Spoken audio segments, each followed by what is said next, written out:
All right, we're live. We're live? Check it out. Yeah. Oh, nice. Peep that. Shtiz. Oh, there we are. Yep, we are live. All right. Well, nobody's in yet, so it's whatever. Did you start the audio? Did not start the audio yet. I like to give it a minute or two. Give it a little sizzle. Yeah, get a little. How about you take another sip out of your water bottle? One of these. It's so weird. I can't believe you've never seen I've that. never seen that. So this is like God. a Trump thing. Like he just holds a water bottle awkwardly like that. You've never seen that. No. Unbelievable, Dan. Unbelievable. Hold on. Trump water. Didn't know this was a thing. Oh, Drinking water. Where are you? All right. Let's You want to share this? yeah. Let me see. Share screen. Boom. You just do the window. I could just do the window, but whatever. Now people are going to see your porn file that you have on your desktop, your folder. I'll switch it to this. I'll switch it. Guys, don't worry. Tom's porn folder. He has it clearly labeled as Tom's Japanese companies have announced investments in the United States worth more. What? Oh, it's okay. Oh, I didn't see that. There we go. Taking some water.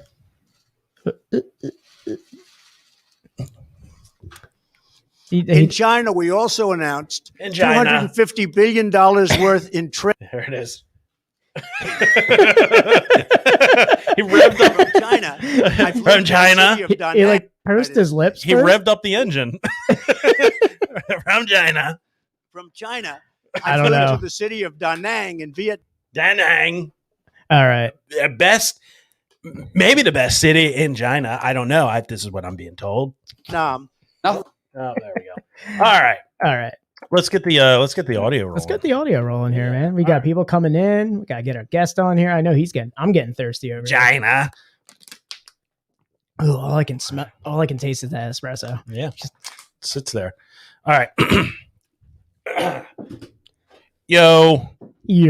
Welcome back, friends. We have so much energy right now. I know, right? So much energy. I think we have to just pregame with espresso now. I know, espresso pregame. Yeah. What's next? Crystal meth, guys. You down? Yeah. Get ready for the coked up episode here. I've got so many ideas for this podcast. So many neat ideas. Get a Just biting the inside of my lip the whole time. Gnashing my teeth. So tell me about this beer. Yeah, it's great. It's great. Wonderful. All right, everybody. Welcome back. Dan, welcome back to Civilization. Yeah, it feels good to sleep in a bed, but after being out there on the cot for like 2 nights, I feel like I need a detox, man. It's just a beer and meat festival. It's all I ate this whole weekend. So you're going to detox with more beer. More beer? Yeah, I'm hoping that takes care of the meat problem, and then we'll take care of the alcoholism later. Ooh, we should have before you go to bed? What? Nice crispy bottle of Yingling. Get those Yinger squirts tomorrow. Oh, the Yingling farts. That'd be good. Lager fart. Lager fart. All right, everybody. Welcome back to the greatest podcast to exist in the history of podcasts. It's your internationally acclaimed, Cindy Crawford approved podcast of hops, high fives, and friendship.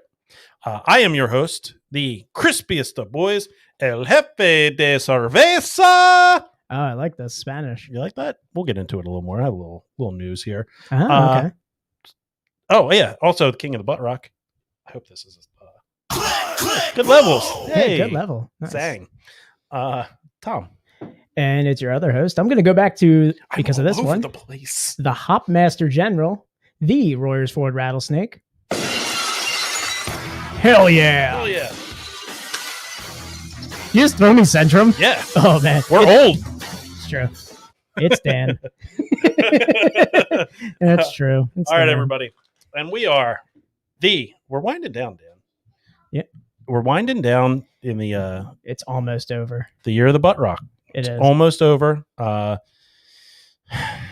It brings great sadness to me. I am so happy right now. People are saying, greatest year ever. You know, people. I don't know who's saying it, but people are saying it. Nobody's saying it. Yeah, the butt rock's coming to a close. We got something planned in the works for 2022. 2022 is going to be a different spin. But while we still have it, while it's still with us, let's bask. Let's savor the butt rock. Yeah, I'm going to bask in this one like a fart. All right, everybody. It's the best friends podcast in the world. I don't know. We're bad company. I'll make my final stay. Oh, it's so. Yeah. Oh, nothing like a butt rock cover. Nothing like a butt rock. Yeah. Every butt rock band has a yeah in their song. Yep. Does it get much more butt rock than Five Finger Death Punch? Nope. Pinnacle. Pinnacle? You're at the peak of Mount Butthole right now. All right, everybody. Well, there's a Five Finger Death Punch. Little 6 degrees of Five Finger Death Punch.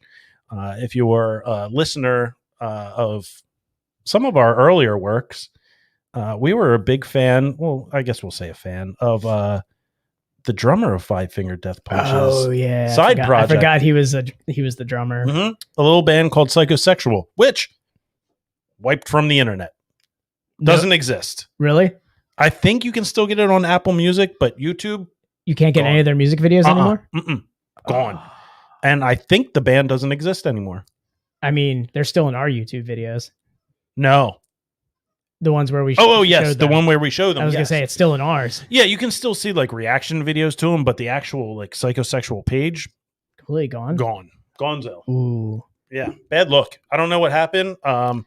Other than they just sucked so much dick. Yeah, maybe YouTube finally did something right. It was horrible. Anyway, instead of killing our live streams all the time for copyright claims. Yeah, well, we got over that. Well, that's why they call us bad company. Yeah. So we are bad company. We're the bad boys of should we do some housekeeping? Pennsylvania craft beer podcasts. Bad company. All right, everybody. Same spiel, different week. Follow, rate, review. All major platforms. All the we're on them all, guys. All the podcast platforms. Apple Music, Spotify, Amazon Music, Google Podcast. I don't know anymore. Yeah. Pocket Casts. Castbox. People apparently use Pocket Cast. I don't know. Anchor wants you to go and use the Anchor website. No. Don't do that. That's so. They stopped giving us advertising money. So you can say, "Hey Alexa, the best friends podcast in the world," we're so optimized. I know. It's awesome. It's the 21st century. Give us a follow, guys, and subscribe, follow, whatever. Rate. What are we rating it, Dan? 5-star party. 5-star buddy. Spoken like a true butt rock singer. I'm gonna learn that in Spanish. Cinco star. Estero. I think it's like estero, a star. I'll look it up. I'll figure it out. Yeah. And then give us a rating or a review. That's the one. Give us a review. Scathing reviews are the funniest. Yeah. But as long as you give us 5 stars, feel free to write whatever. Yeah. I haven't checked it in a while. Have we gotten any new ones? No. Okay. I actually checked it today. No. All right. And as always, we are a part of the Hopped Up Network. Hopped Up Network is an ever-growing network of independent craft beer podcasts. Yeah, dude, it's like you don't even need this. Right? It's all off the dome piece, bro. Much like ours, you can go and check out all the other independent craft beer podcasts on the network at www.hoppedupnetwork.com, and you can follow them on Instagram at Hopped Up Network. Oh, just that easy. Just that easy. So Dan, you had a little excursion. Yeah, I did a little camping up in I guess north central Pennsylvania, and crossed some Pennsylvania craft beer off my list right there. As you can see, Tom's new hat right there. Did a little visit to New Trail. It was New Trail country, basically. Yeah. I mean, we were only like an hour away, so it's like if you pass a bar, it's like people when they see like the Trogs neons in restaurants. Oh, You just see like New Trail stuff on okay. like every Hunter's Welcome restaurant that we passed. There's like New Trail sign on it. So it was New Trail country. It was cool. You know, it's nice to get out. And I just imagine Mike just driving to every bar with a nail gun and just hitting them. Just putting a New Trail sign there. Yeah. Oh yeah. We're here. Well, the bar that like is 2 miles from our campsite that we either have to bike or hike to is just like, you know, glass doors full of New Trail. It's like they just have this place like just like a satellite location. Yeah, you are a one and only location for New Trail. It's like, well, they have the glass, they have the cases with New Trail, and then they have all the domestics on one side too for like all their all like the the usuals and everything. I don't drink that craft beer crap. Yep, just a bunch of like blue Bud Light cans. You know the aluminum bottles that you see at baseball games. Ton of those. Oh wow! I heard a guy with like all of his front teeth missing, telling me how his aluminum can was hurting his teeth. But then I turned and he didn't have any teeth. So I was trying to figure out what teeth were hurting. I'm like sitting there drinking my beer and I just hear him in the corner. He's like, man, these aluminum cans hurt my teeth. I look over. Is it like a phantom limb situation? Like he just has like they're gone, but is there like a nerve hanging in there or something? And it's like touching it. It's like a live electric wire hanging down. Sometimes you just need to be able to screw a cap back on. I know. Or just pour it in a glass, man, if it hurts so much. Well, I mean, I'm saying like you need those aluminum bottles so you can, screw a cap back on and then get back to work. I guess. I don't know. He was killing them though. There was no way he was saving any for later. Well, not him in general. I mean, just like their normal clientele, I would assume. Or he just turned them into canteens. I don't know why people have them. I don't know why they're. I don't know. Let's get down to some good beer. Yeah, I'm down with that. All right. So we are joined today. Do I have notes? We have notes. I might be able to do this off the dome piece. No, I'm not gonna nail the last name. It's just I think I can get it, but it's probably pronounced differently than I expect. I'm guaranteeing that I'm gonna nail it or I'm gonna butcher it. Oh, you're butchering it. Okay. That's like usual. All right. So we're joined today by I coined a new name for this brewery, new nickname. So they're, I guess an OG in our eyes. Definitely. If you're around our age, which if Anchor's metrics are any indication or accurate at all, if you're listening, you're probably in our age range.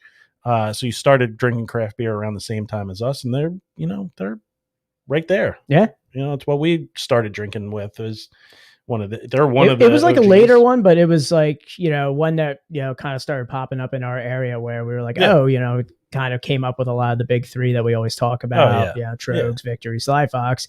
And then, you had these other ones coming in. And speaking of this one, Neshaminy Creek. Man. Yeah. I can fan out hard. And I coined it the crown jewel of Croydon. Oh, I like that. You like that? Crown jewel of Croydon. Yeah. We'll talk to their marketing department. We'll get that copyright. Yeah.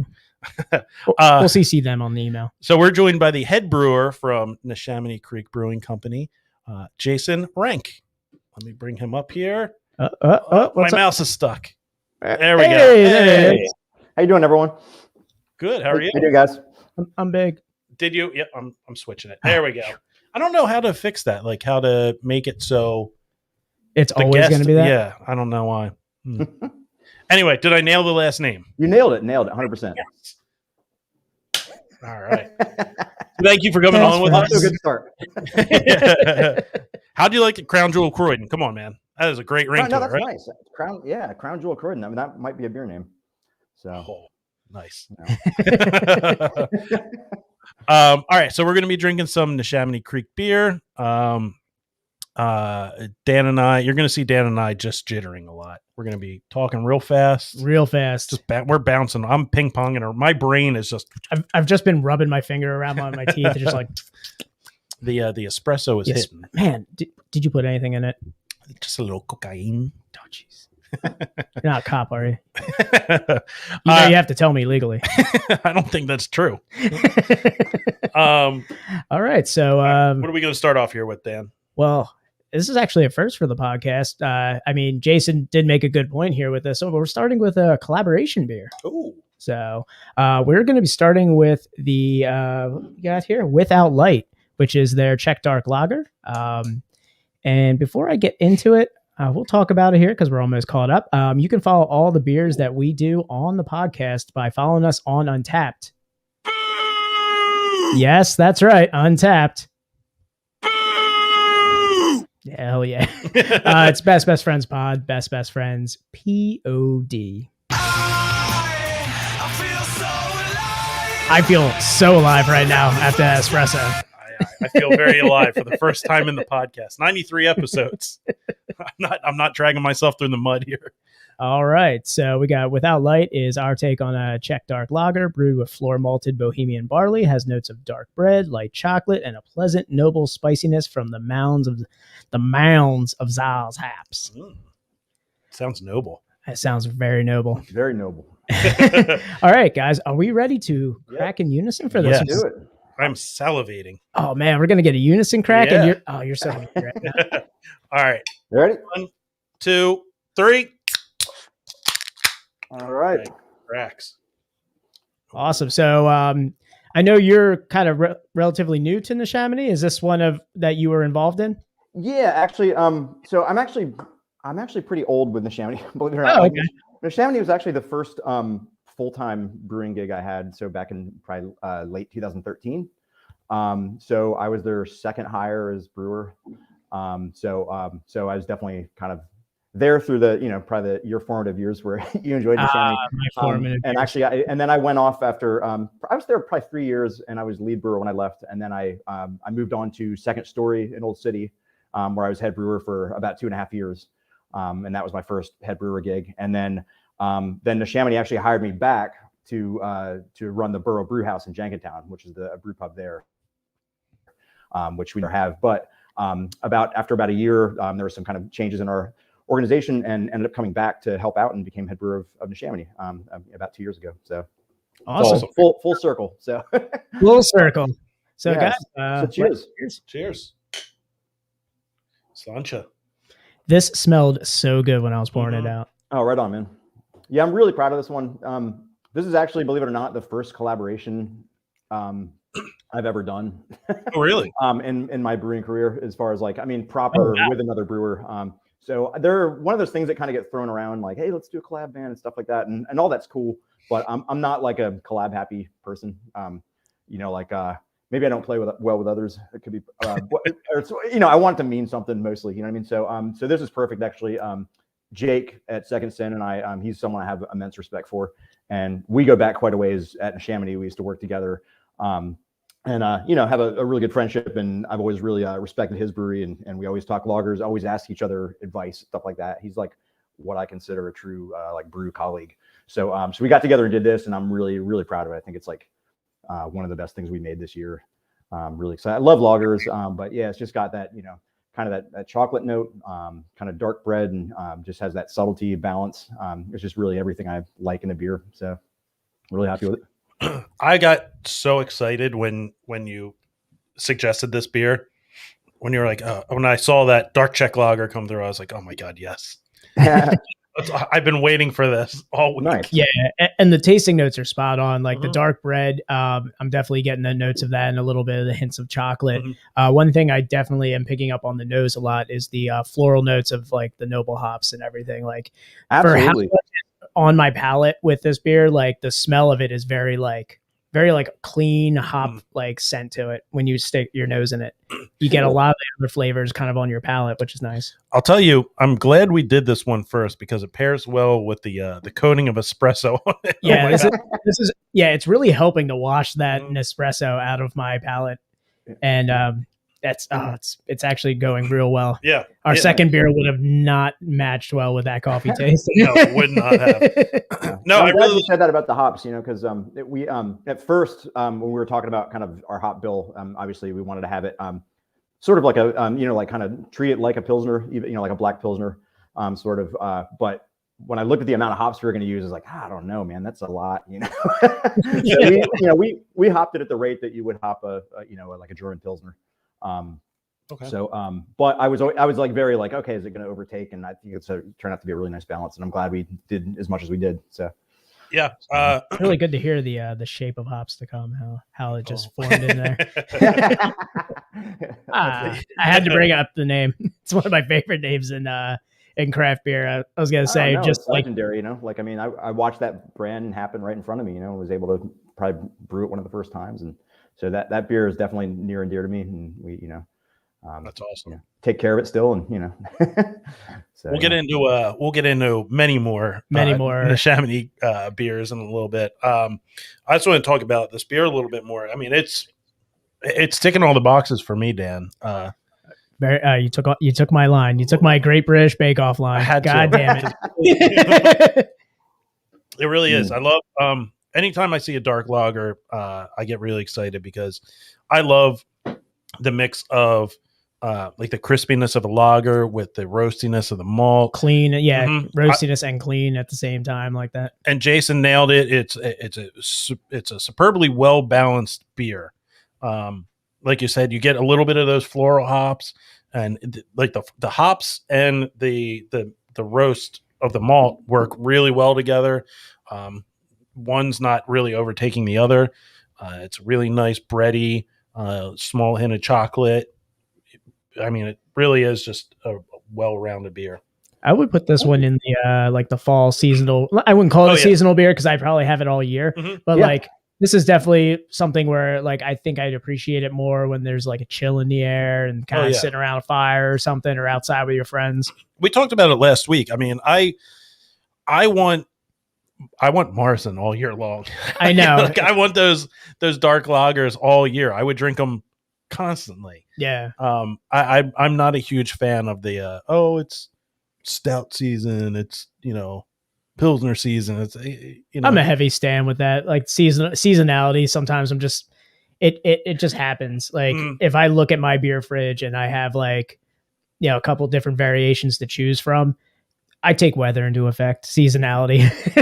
And like from September through October, I'm drinking every fest beer I can get my hands on. I love this time of year. I really do. So, as far as the the other parts of the beer, the great head retention. I knew you were gonna say it. No, I appreciate that. That's something we noticed earlier on because we spunded this one, which is I'm familiar with the technique, but it's using a pressure relief valve basically to trap in as much natural carbonation as you can.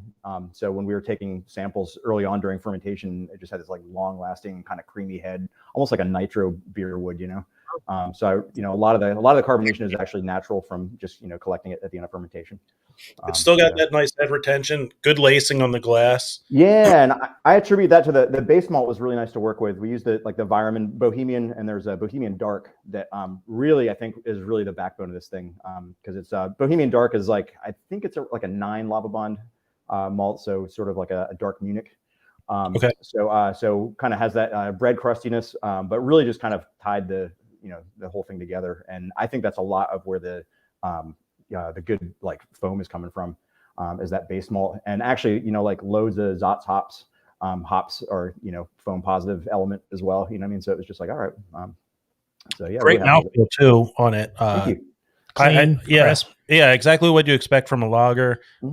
Just really ties the room together, man. good carb bite without being over carbed. Yeah, it's like medium carbonation. It's like 2.5 volumes, which is kind of what we do a lot of our lagers at. So still lets it breathe, but still got a Christmas to it. So yeah, it's really overall well rounded. Yep. Thank you. Yeah, I highlighted before when you said well balanced, and like at that first sip, as soon as you said that, it was in the back of my mind the whole time. I'm like, yep, exactly. It was like ticking all the boxes for me, Tom, of everything I like to find in the Czech dark lager. So. Do you have the Untappd to bring up? You want to bring up their the Untappd page for this beer so our viewer can check it out. Yeah, let me get that pulled. Yeah. So we're gonna bring up the Untappd. Not a fan of Untappd over here. I don't know how you feel about it. I used to not look, because like there's this pressure that goes along with it, right? It's just like, but generally no, I think it's kind of cool because it's like when you make something and you can see other people enjoy it or comment on it or knowing that they're having it. I mean, I don't I don't follow the rating so much. I mean, I'm pleased when someone thinks it's a 4 or 5. Great, like that's awesome. But I like evidence of people being happy. That's kind of nice. But and then you get the occasional, like some kind of comment that's just like, well, I don't, bad review or this or that, but it is what it is. I think it's kind of cool. But so this is a newer release, correct? Correct. Yeah, this came out just a couple weeks ago. We released it at our brewery on a Friday, and then Jake does Metal Monday, so we did a little Metal Monday night over at Second Sin. Oh, that's awesome. Have you guys ever been to Second Sin before? No, I have not. No, this is actually the first. I would say the first offering I've had of Second Sin. Oh, right on. No, they're great. He makes great beers, and he does a lot of kind of wacky stuff that I don't really. I feel like there was another one that we had. It was another collaboration beer. I feel like that's all we've only ever had collaborations from Second Sin. Yeah. Like we got to go to. He does a lot of them. But yeah, you're sitting at what over 4 with 100 reviews. I mean, that's pretty. Yeah, hype beer status solid, right there. Yeah. So yeah, we're. That's just nice knowing that people are out there enjoying it. You know what I mean? So we did. I would check in. I'm like, all right, let's see what people are saying here. We did a beer. We did one beer before with Hannah over at Naked. And, awesome. I was obsessively looking at Untapped to the point where I was just. He was making up like other profiles to like harass people. Why would you say these things? This beer was great. I don't know what this guy's talking about. Yeah. I remember it was just one that really like I looked at it and I got so angry and I was like, I just gotta stop. It was like, oh, this isn't as hoppy as another beer, and I'm like, it's a completely different beer. It's a completely different beer. Why would you compare them? Yeah. My wife told me he fell asleep just muttering that in his sleep. He's like, it's a completely different beer. No, I friended the person so I could comment on their post, and I was like, why would you comment that? Yeah. And then they unfriended me. Yeah. Sometimes it's funny. I think when I was at Second Story, I think I first started checking Untapped because I was making some of my beers at the place for the first time, and I made some pale ale that was this guy, I'll never forget it. His name is Jared, and he held the beer up in front of the chalkboard right in front of the name, and he was like, "This beer sucks, Jared." And I'm like, thanks, Jared. You're just behind the bar and you like saw it happening too. Like this guy's taking a picture of it, and you're like, "Oh, cool! I can't wait to see what he says about it." Yeah. So like, there's people out there who aren't kind, but like, I don't know. I just enjoy it. I think it's funny, like, I don't know. It's just getting a reaction out of anybody is okay by me sometimes. Yeah. I love that you guys listen to Paul Bearer the entire time here. Oh yeah. We that was the band that Jake actually turned me on to. I mean, I was a born and raised metalhead, but I hadn't really listened to them, and we just kind of just listened to them all night long, like every night, and it was just like just put you in that headspace. So like when we got together to do a beer, we had already decided we were doing a dark check and we were thinking of names, and and then I was just like, man, Without Light, that's the opening lyric to Worlds Apart that we used to sing all the time. Like we saw them live and would sing, so it's just like, it was, it naturally grew out of our love for them and that music. And I think it relates to the beer. It wasn't like hey, let's do a co-marketing or try to get, it's not like an obvious like Paul Bearer name. So it was just like, I like it when a name comes out and it's just natural, because like a lot of times naming the beer is like the absolute worst part. It's just like, you think it would be fun, but it's just an eternal drag. I think you highlighted like a good point. Like one of the things I loved so much about Neshaminy is the music references in your names. I mentioned the Shape of Hops to Come. Like as soon as I saw that name, I knew exactly what it was, and that's cool. It made me giggle. The amount of like your anniversary shows you guys used to have back in the day, and how much I was like, I got to get out to that show. And they'd always be like sold out or something. I'd be like, oh no. It's like, you had some of my favorite punk bands, some of my favorite metal bands. You guys had Municipal Waste doing boogie board slides around. Yeah. That's insane, dude. And I may be wrong, but I think Napalm Death and Sick of It All were like the same night. It was just ridiculous. It was just like, that was the same night, was like the hardcore and metal, and then you guys did a couple like anniversary punk shows and brought like some punk bands in there too. Yeah, and like they were some of my favorite bands. I'm like, this is happening at a brewery. This is so awesome. No, it was a pretty badass thing to be a part of. Like absolutely, and something that I would never do as far as like, that was A lot of that was Jeremy, like the original head brewer and founder. Really made that part of the thing. And the cool thing is that all of us together who kind of end up forming the Neshaminy Creek were just all music people. Like I played drums my whole life, played in bands, and there's just like a logical like connection with brewing. You know what I mean? Right. Well, I'm gonna step out, and you and Dan can have this conversation because I'm just gonna bring my kid in, and we're just gonna go over a couple things together. Yeah, I'm no longer needed here, so I'll take my leave. We're gonna trade. We're gonna sit on the kits and trade 2s and 4s right now. Oh, that's cool. That's awesome. You play drums as well? And yeah. Cool. Awesome. How long you been playing for? Oh man, it's got to be going upwards of 20 years. I mean, I started, about 20 years. I started like 5th grade, like played through concert band and marching band and all that stuff, and then started playing my first band in high school and just played ever since. I remember taking lessons, and I got into garage band. Oh wow! I did one like jazz show for our school, only because the drummer for the jazz band was like sick, and they were like, "Hey, we heard you play drums in your garage." I was like, "I do." Yeah. I mean, I was in jazz band, and like I didn't know jazz. Like we'd set up 2 crappy kits and try to play Metallica songs, like And Justice had just come out, and it's just like it was just a fun time, Like I always like tap the Offspring, like you gotta keep them separate on the hi-hat stand and everything. Yeah, I mean Lars plays at about a 10th grade level anyway. So. Yeah. I got no problem giving it to Lars. So. His snare's at a 5th grade level. Oh god, yeah! Don't even get me started. Oh man.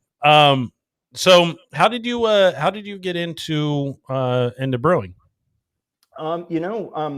I started home brewing, which is, it's kind of where everyone starts, but it really was like an idea before I even knew what the hell brewing was. I thought like, oh man, I could like grow hops in my yard. I had no idea what hops were. You know what I mean? I'm being honest with you. Like it was just throwing hop seeds out into the yard like gorilla weed. Like, would they even grow here? What do they do? I have no idea. Like I was that clueless about, so it was just this thing that I had read about first. And then it was like, oh, I got, like really read, and then really got obsessed and started reading more, and, got my homebrew kit and started brewing at home. And it was something that I could do on my own, that I really enjoyed. So like Dan might be able to relate to this, as being a drummer in a band can be difficult. Even though I love drums, I love music. But it was really nice to be able to not have to deal with a lead singer or a guitar player. Like just take aesthetic control of something start to finish, make all the decisions. It's like being a songwriter or something, you know what I mean? Like instead of just nodding your head behind the toms going, this guy has no idea what he's talking about right. You get voted, it's just like, so there was like that whole thing. And I think like towards the end of, hey, I love music, but towards the end of my, like the last band I was in was probably 2010. And that was around the time I'd already been homebrewing for maybe 4 or 5 years. And that was something that was just like, all my creative energy started going into making recipes and brewing at home and making things in my yard. And there's a lot of people who treat it as a social thing, which is fine. Like you're like, oh, we're going to homebrew at a buddy's house and drink a couple beers. And I just never did that. To me, it was like solitude. It's a place for me to just do my thing. My yard became kind of my sanctuary, like really antisocial, like brewing just in your yard. I don't want anyone around. Sunset. Yeah, I want to, like get to the bottom of this and not have any distractions and all that kind of stuff. So it's probably why I don't collaborate with a lot of people. I just have that, you know what I mean? You had that came at a time card that was just like to play well with others. The kindergarten, right? No, I get along well with others. I haven't collaborated with any of the toys. Yeah, but it was something that I really enjoyed doing, and I realized also, like, as being in a band where you're like, all right, we made a 7-inch, our closet's full of them. We sell a couple a show here or there, but like you're sitting on something, And the beautiful thing about beer is it goes away. Like people buy it, they want to get drunk. They, obviously you have to part ways with something if it's not selling or moving or it's slower, but there's a built-in audience that consumes what you do. So you can do it at a rapid rate and get good at it. Totally. Which is kind of like, it's kind of like a craft in that, but hey, then it's also like, hey, am I in a cover band? I'm trying to emulate a style that's, like hundreds of years old and, trying to get every detail right. I never did that with music where I'm like, I'm going to play an authentic country song. I just never, so it's weird. It's a different thing, but something that really just, I just got obsessed with. So, And then at that point, it was a couple years in, I wasn't that far into it, or I was just like, I think I'm going to try to make a go at this professionally, because there weren't enough hours in the day for me to explore all the things I wanted to, or to learn as much as I wanted to. You know what I mean? So I think I applied for brewing school at that point. It was like a 2-year waiting list. I ended up going to American Brewers Guild in Vermont. Cool. It was a really good program, really awesome. And it actually got back in touch with, like before I started that, it was like they highly recommended you take a chemistry class again and kind of get in touch with that kind of stuff. And it was great because I was always good at math and science, but like to have something that I really cared about to apply it to was just like something else, and it was like something I did later in life. I was like, like 40 when I was decided to go to brew school. So, it was just like changed my life. Like brewing changed my life. You know what I mean? So yeah, I mean, I'm definitely a happy person, I wake up every day, and there's bullshit with any job or kind of thing, but like I generally get up excited, wanting to go in and check on the beers, wanting to see what's next, what are we doing next, what's coming up next year, and all that stuff. So it's good, like I feel like I'm. You love to hear like the passion, like with brewers, because you get a lot of like different takes from brewers that when we sit down with them, you have the people who had the passion, who may be like just jaded from the whole beer scene and things like that. Who may just like, it's like they're just basically, they're punching a time card when they come in. That's, that's all they're doing. And then like, hearing this, like when you said brewing changed your life, that is, it's awesome to hear that it's had this significant influence on you. And then hear the passion in your voice when you talk about it. Yeah, no, I've never, well, right, maybe one time, but I'd never look at the clock going like, oh God, like school's almost out, 4 o'clock. One more hour. It's never like that. It's usually like, oh God, I want to do this. I want to do that. I want to get this done. And then, and then you want to leave work, and you're surrounded by your friends having a beer after work, and it's all stuff you made or made together. And, so it's not like a normal job, where it's like 4 o'clock, you're in the car going home, getting as far away from work as you can. I mean, I have a healthy separation, but at the same time, I still, I'll be thinking about beer when I go to bed, but not in a bad way, like I'll be, so I don't know. It's not bad. So, do you remember the first style of beer that you brewed on your homebrew kit? Yeah, it was actually, it was one of those kits where it was just like literally paint by numbers. It was, and it was actually from Home Sweet Homebrew. They were a brew shop that was kind of famous in Center City, been there for years. And I think they've closed now or do online stuff now. I'm not really sure exactly, but they had a kit called Amber Waves, and it was just like an amber ale. It was just like, there was like some mystery specialty grain that was pre-cracked that you dumped in a sock, or like in a pastry cloth or whatever.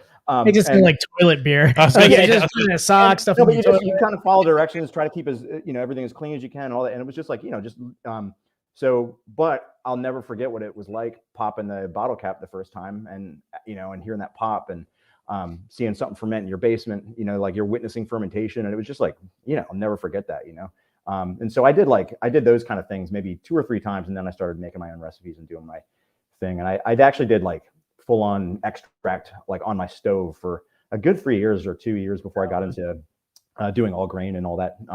And so when I did, things just went to a whole another level, when you start, boiling the whole volume and, making your own grist and your own fermentables and stuff like that. So yeah, it was something like that. That was probably the first one that I, made. So Dan and I had an unforgettable first and only time brewing beer. We'll never forget. No, never forget it. We did a Mr. Beer kit. Yeah. Just dumping slime into water and hoping for the best. And nice. Is that like the little barrel, the little 2-gallon barrel or something? Yep. Sweet. The plastic barrel, by the way. Yeah. Oh, no, that's sweet. You still have it? No. God, no. God, I wish we did now. It might have been the worst beer I've ever tasted. I was trying to see if I swore I downloaded the pictures of our, I'll have to look for it, but we were so hyped on it. We started going over like designs for a brewery. Oh no. Like, labels and stuff. I have that label somewhere. I think it's on my Facebook. We did a West Coast IPA. It was like a Sierra Nevada clone. And nice. I'll never forget cracking that first beer either, because it was really, really overcarved. It had a little too much sugar to it. And it was drinking like Dr. Henry's magic elixir. God, yeah. Oh, Yeah. I remember we were so excited when we cracked it too, because it was like, it started fizzing out. We're like, oh, awesome. We're Yeah. like, it's not done fizzing yet. Let's go Right. through with It's this. just like the volcano, like It was like, yeah, science fair project. project. It just kept going off. keep We're like, going. it's not stopping. Yeah. I've done that too. Yeah. We're like, what's happening?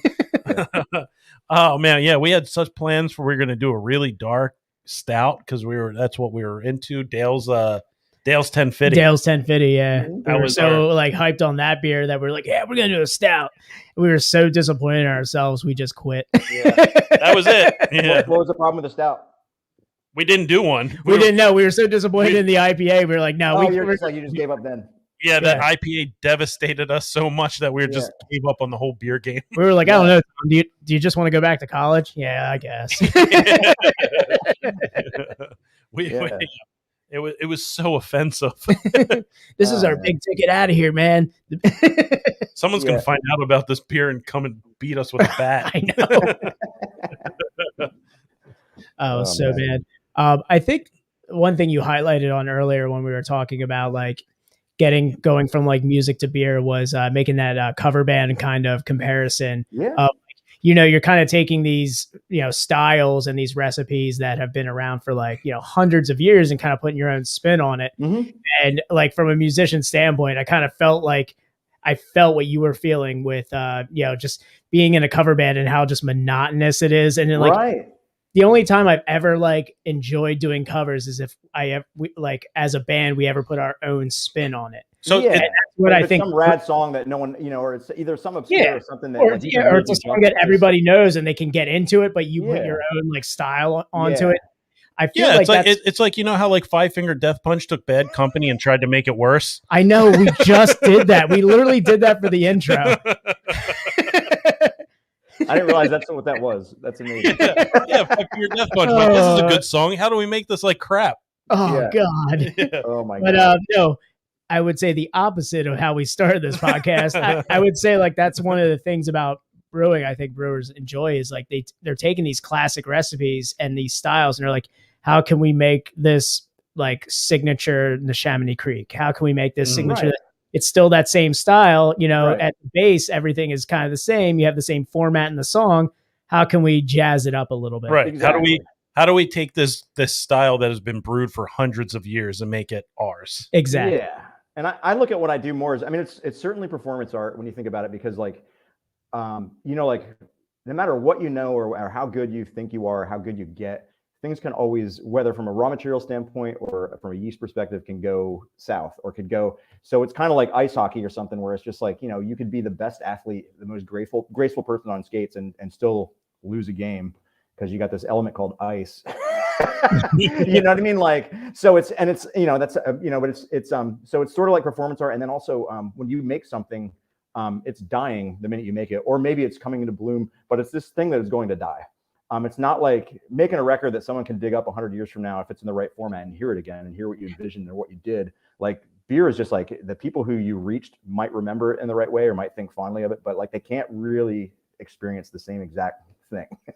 It's kind of gone. Yeah. So I love that about it. I actually would love that. Yeah, that's what I like about beer too, because it's not as shelf stable as the merch I have from my old band that's been sitting in my attic for like 15 years. Nobody wants it.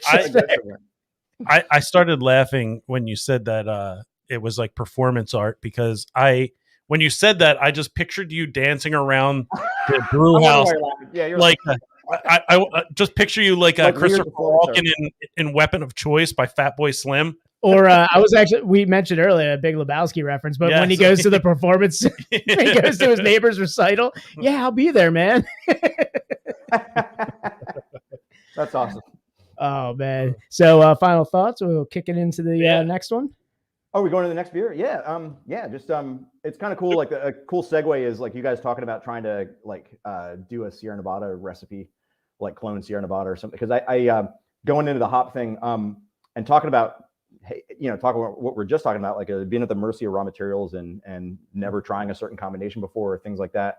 IPAs are way more difficult than you think they are. Like we can always talk about how wonderful lagers are and how there's nowhere to hide and it takes like really precise brewing and all that's true. but like IPAs are really difficult. Like I never made an IPA at home I was happy with for probably 7 years. You know, and I'd be like, okay, this is okay, but something, I mean, something that stood like toe to toe with something I'd get in a store that I liked. I couldn't do it. Okay. So you're just like never happy with. Yeah, it's either, and part of it was maybe the quality of hops I was getting from whatever homebrew shop or this or that, or just learning how to use them. You know what I mean? So, but anyways, I guess going into this, we'll talk about this one, but I'm really, really proud of this IPA. I mean, IPAs are, they can be difficult, Yeah. As far as Without Light goes, I would drink this every day. Awesome. This is right up my alley. Awesome. Great dark Czech lager. Glad you enjoy it. I'd love to have this on a Czech side pool. Oh yeah, a little Czech side pool action on this one. Oh, dude, actually, Friday I got to give a shout out to Rory. Actually, Rory is a guy. Rory McClure. He's one of our brewers, fantastic brewer. He's got a beer coming out this Friday called Quilts of Fury, and it's a Baltic porter using our lager yeast. So it's an 8.5% Baltic porter, and we're actually putting that on side pour, and that'll be really nice. So like it's really special. So that's going to be happening. Little plug there. Porter. That is a style that just does not get the love it deserves. No, it's another, there's a lot of us who, I mean, hey, everyone's got their bag of tricks that they like doing or the styles that they like. And I try to include other brewers in the brewery on like things that they're good at or things they're passionate about or want to chase. And for him, Baltic Porter was one. Smoke beer is one for me. Like I got that opportunity to be able to do that years ago. So it's nice to be able to do that kind of stuff, I'm excited to be having a Baltic porter, and it turned out it's really nice. It's gonna be really good. So awesome. That's a perfect style to put through the side pool too. Oh yeah, it'd be nice. It'd be like chocolate milk. So I love the can art for this Without Light, because this is exactly where I was camping this weekend. Oh, right on. Just a valley like that in total darkness. Like it's awesome can art for this. It's definitely like, it's not like stereotypical to each brewery. It's kind of like you guys took a single label, put your logos on it, but made this like very unique collaboration logo on it. Thanks, man. Yeah, doesn't look like either company's kind of spin that you guys typically do on your cans. You made it very unique. For this one, actually, I was just like, hey, let's use your artist and do something different, mix it up. And like this whole year, we've been, I don't know if you've kind of noticed our portfolio this year, but we've been kind of trying out different artists and doing different things. We have like an entire rebrand happening in January that is mostly down like all the cores and stuff like that. So like visually things are going to be going in a different direction, or kind of, I mean, it's actually the same. It's really our identity, but it's just like kind of a fresh, like kind of a reset, So this whole year has been kind of, it's been fun having different artists and like the range of different things we had. But like Jake's artists a lot. And I was like, hey, have your artists do this. And the cool thing was, like, I think I love collaborating with artists. I mean, it's just like there's such a crossover to visual art too, and music with brewing and stuff. And I think you get the best art when you get the hell out of the way and let them do their thing.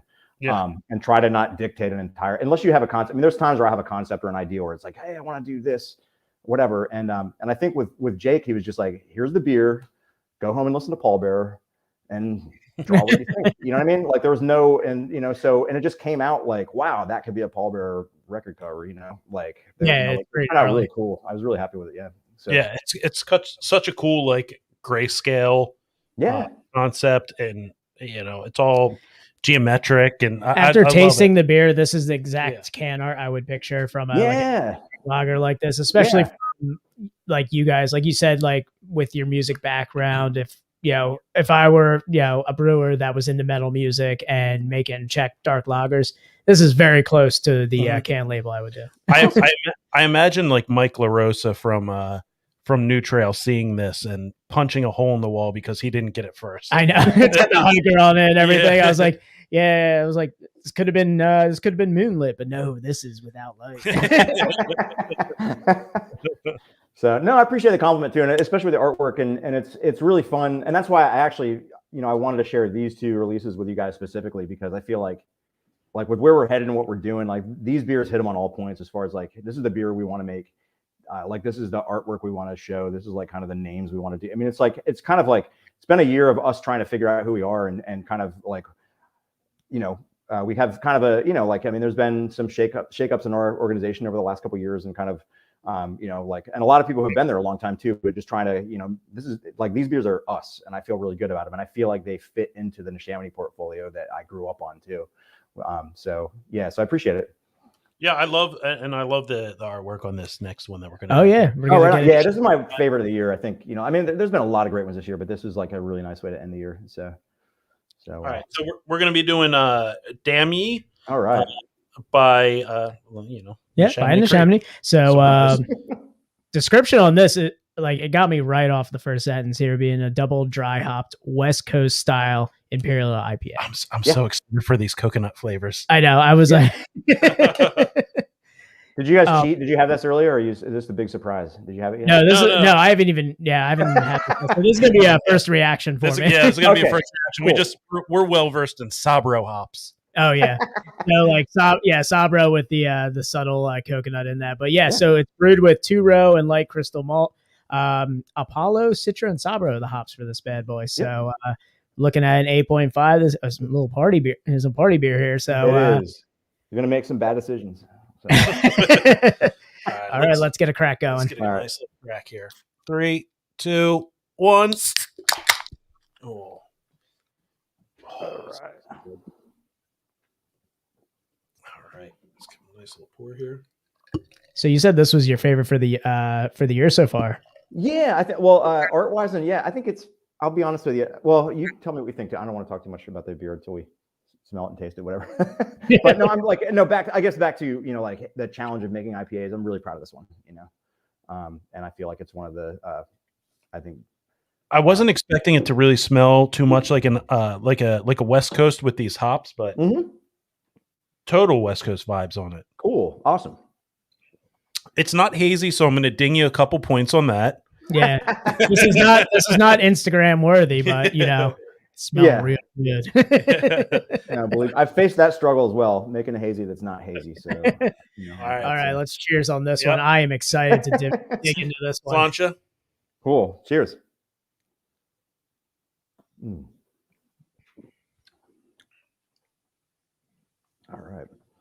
Cool. Boy, oh boy, oh boy. Mm-hmm. Yeah, I'm really so making IPAs can be really difficult, and I think this is the best IPA I've ever made at Neshaminy, to be honest with you. I'm really, really happy about it. I know that sounds like kind of douchey. Yeah, I mean, but I'm really proud of it. I mean, as you should be. I mean, with what you're getting, like the flavor profile on this is interesting because you're getting the piney, like West Coast. You're telling me there's no Simcoe in here? It's got like, I feel like it's got like the big C's or like, you know, but like and you get that on the nose, but like the Citra and the Sabro, just adding that tropical, almost like juiciness into the profile. I definitely get a tropical element to it. And you know, I do get a wisp of cedar or mint kind of thing. You know, I mean, it's like, I read that in the scripture, you know, like I wanted to use Sabro for years, and we just, you know, for working through hop contracts, weren't able to get our hands on it for a while. And now it's pretty readily available now and stuff. And so it's just like a thrill to be able to brew with this hop that I wanted to use for so long. And I'm really, really happy with it. So, and I was actually shy of it too, is like, you know, everyone says like, oh, you can really overdo it with Sabro, like in a bad way. So I kind of like, it's about 30% of the aroma, you know, like, and flavor addition. Like, you know, when you look at Whirlpool and dry hop, Sabro is probably about 30% and the rest is Citra. So that's my secret. Okay. And it's not a huge, but like, you know, some people like will do that much and then keep pulling back or keep, you know what I mean? So, but I'm really happy with it. I would probably leave it the same. I don't know that I would dial up the Sabro anymore, but it's a lovely like tropical coconut almost notes on like the palate with that. Like, it's, you know, like you said, people do overdo it, and that's where you go from like tropical notes to straight suntan lotion. With Sabro. And with this, like, you know, what you said, like people sometimes dial it back to 30%. Really, I mean, it's a nice little tropical hint on what I like to call a nostalgic taste that I say, like with Imperial, like American or West Coast IPAs have that classic piney, like sort of like dankness that you get from like what I started drinking IPAs as craft beer, like when I got into craft beer, and I was, you know, big into the, you know, IBU wars with all the Dogfish Head, like 60-minute, you know, 120 minute, all 90 minute. And it's nice. It gives me those nostalgic like feelings of those types of beers. but then you put this like modern spin with like the Citra and the Sabro, give it a nice like tropical blend in there. Thanks, man. Appreciate it. Yeah, it was this was unexpected. I thought, just going off of other Sabro beers that we've had, I thought we were going to get a nice tropical kick in the nose, and then I thought it was going to be right up front. It was going to coconut right in your face, and I honestly think you used the perfect ratio here, where Thank you. it's definitely Citra up front. I would say I think Citra is the front man, the David Lee Roth, as you were, The real MVP. and then you have I would assume it's the Apollo. I'm not too familiar with Apollo hops. I haven't had anything with Apollo, to be honest. Was that a Apollos bittering? are bittering hop. Yeah, it's a really high alpha bittering hop. Like 18% alpha acid or something. Like, I mean, it's, so, and that's usually up front. But even with shape though, we do first wort hopping with Apollo. Okay. So I do think that sort of lends I think pushes the resinous kind of thing, even though most of those oils are probably gone, but it has that kind of high. That makes sense. I was thinking like this is like a tropical like shape of hops to come, because I was getting some of those like the piney resinous things that I love about shape of hops to come, but the finish was just like had just nice, almost tropical, like made it a little bit more easy drinking. Like back in my younger years, I would kill shape of hops to come, like whole 4-pack. I got a 4-pack like a year ago, and most recently, like a few months ago, I drank one, and I was like, "Cool, I'll have one tomorrow too." But I like that Apollo comes in. It's that bittering, piney resinous, and then right at the back end of your palate, Sabro pops up like, "Hey, don't forget." Yeah, and you're right. As the back end kind of thing, where it almost contributes like a mouthfeel, like a bitterness kind of thing, where it's just kind of like. But it's like, it's like that, like cedary kind of, like herbal kind of thing too, where it's like, just got kind of a bite to it, but it's not offensive. You know what I mean? Like, so I think it's turned out cool. So, yeah, I like it. Great mouthfeel on it. What I would expect from a West Coast, West Coast isn't supposed to be that, creamy, smooth, pillowy mouthfeel that you get from. You want a little bit of like hot bite and like a crispy kind of a nice carb bite to it. Yeah, definitely. And this may be just a descriptor, like influencing my psychology, but I do get like in a good West Coast, I get like kind of a sticky, like mouthfeel, where it's just like kind of like, like. I almost attribute that with like resinous. If it's like something that's resinous. Like, like a piney resinous kind of. I'm gonna say like I always say it all the time, like just dank, like just like a dank taste to it and everything. Like take me back to like high school, just rolling a freshie in the back of the Cougar, back of the old Mercury Cougar. You still have the Cougar? Oh no, I wish. It had a giant skull sticker on the hood and everything too. Like it was like that classic, just like this guy's a shit punk right here. I think if that thing was hit by a train, it would do more damage to the train. Oh, probably. It was like one of those. Frame. It was before they became like Fast and the Furious Cougars. It was like the old like grandma Cougar. Mm-hmm. It had like all the features that you would have so your grandma's safe while driving. So it had like the thing that turned off the high beams for you, because when you're old and you're driving a Cougar, you want those high beams to turn off for you. It had like the automatic like seatbelt and everything. It was like, it treated me like I was an elderly woman every time I drove it. Yeah. Oh, the seatbelt thing. I forget about that. Do they still make cars that do that, where you turn it on and the belt's like, like, oh no, this one, man, I don't think so. Yeah. I mean, it's a great feature. Yeah. It always made me feel safe. It was like wrapping me in a nice warm blanket and giving me hot cocoa. So you're trying to talk to someone out the window and you're starting your car and like. I don't even remember that ever happening. But to be fair, I was really high every time I was in that car. Yeah, it had a back seat that was basically like a couch. Yeah. Oh man. Yeah, this is really just a very nice, tasty beer. Yeah. Thank you. It's tasty and dangerous at 8.5% because it is. I'm trying to quite as bitter shape. We eased off the bitterness just a little bit, not much. I mean, it's like 70 IBU around there, calculated. So, Yeah, and with and we mentioned one of its older brothers, like, with Shape of Hops to Come. Usually I'm like one or two of those at the most before I I'm like, whew, I'm a little like hopped out. This, I mean, I'd be nervous to have this in my fridge because I'd probably have one and then like just subliminally have like three more. Yeah, it's just again. And then DM Jason and start a band with me, where all we do is play drums together. You're just It's just two drummers playing drums. It's weird. You're a cover band of the drum duel from Godsmack. Oh God, no. Oh, God. We only play Godsmack drum duels. That's a concept right there. So yeah. That's a concept that would only come out of your butt rock mind. Listen, I stand alone in my butt rock. In this suggestion, you are standing alone. Yeah. All right. Now you're just crying like a bitch, Dan. Oh, Jesus Christ. Butt Rock Mind. Butt Rock Mind. Good beer name. Oh, yeah. There you go. That's a good one. I like that. Yeah. The next episode we do with Jason's going to have Crown Jewel of Croydon and Butt Rock Mind. No, I like the Crown Jewel of Croydon. I do like that. Like, I would put that on a shirt. Yeah, for sure. I would put that on booty shorts for Croydon. Yeah. Oh yeah, the pink shorts. Like. There's some clientele in Croydon that would wear those. Oh man, me. So.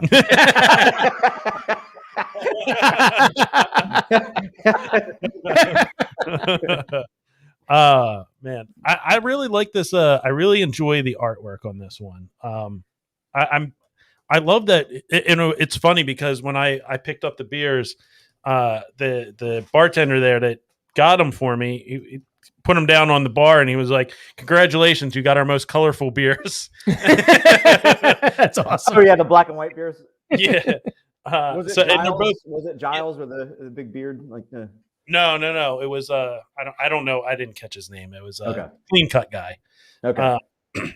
But yeah, I'm a sucker for grayscale. When it's used correctly, it turns out great. And yeah, it's kind of funny. You got the two grayscale beers of the year. Is the lighthouse the theme for this beer art? Yeah. Do you guys know that movie? Yeah. That's I was looking at the seagull. I was like, the seagull looks real familiar right now. It kind of looks like Damn ye. Yeah, and we actually did it. We did a promo video this week that was pretty rad. The guys from 360 came. They do a lot of our photography. They're right in Croydon. Really great dudes, really talented dudes. And they did a little video. So I don't know if you guys have seen that. I wish I had it queued up here. I'm not that savvy. I can get it queued up. Yeah. Oh yeah. No, check it out. It's on our social media, and yeah, if you want to show it, it'd be hilarious. It's a good little promo video based on the lighthouse. Actually, let me. I got it right here. You got it. I got it. Hold on, let me cool. See. Hold on. Let me bring it up here so we can get the audio from it. Oh, you might be able to get.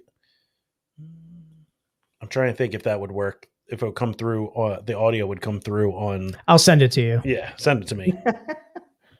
Yeah, I'll bring it up here.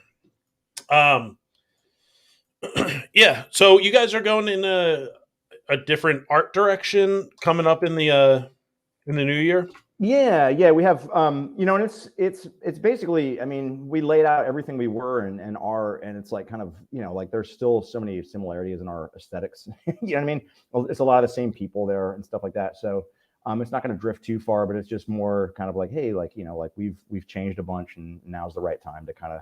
Sorry, I'm getting a link to you. All right, cool. So be looking out for that in January. We'll have all new can art, all new branding, all that. It's going to the email. Oh, it's going to the email. Okay. I don't know if I could text it to you. I was just going to send. I thought you were going to Facebook message it to me. Oh, I didn't know you still had Facebook. Yeah. Oh no, I never post on it. You're right in to think that I don't have it anymore. Exactly. I never see you on it. It started playing a little bit on my screen. I just started giggling at it. Oh, dude, it's good, right? It's like. Where did you send it to? I sent it to the Best Friends pod. Yeah. But this is where the good stuff happens, where it's just like, like you gel as a group and you have similar interests, or, two of the guys actually behind the video, Kyle is our, kind of marketing manager.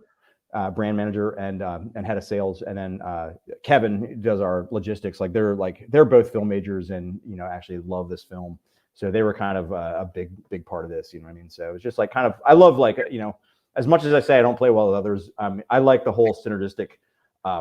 Like kind of collaborative thing that happens in our brewery, like where people, hey, you do the artwork, you do this, you do that. And like everyone has fun making something. And so I think like this one, like being like the last big release of the year. I mean, we have maybe 2 more, but I think it's just like really, really cool. So.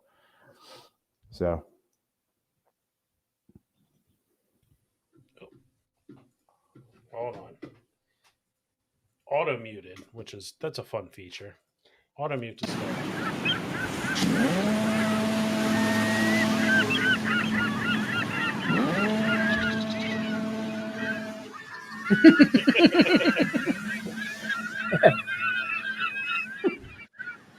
Yeah, if you've ever seen this movie, this is perfect.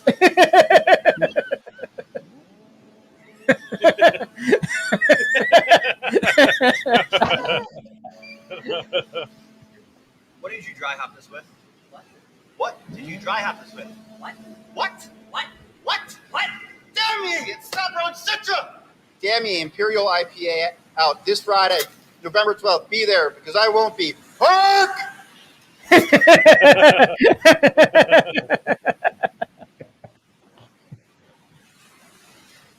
So yeah, so like these guys came in like, I mean, it was a loose concept. It was like I did this in like an hour. I mean, it's just like like they're really efficient, and you get in the zone, and like so it was a lot of fun. It was like really cool, and it makes the brewery a more fun place. You got Demi.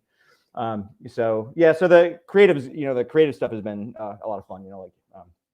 Kind of getting different people involved. Doing things like that. So that's great.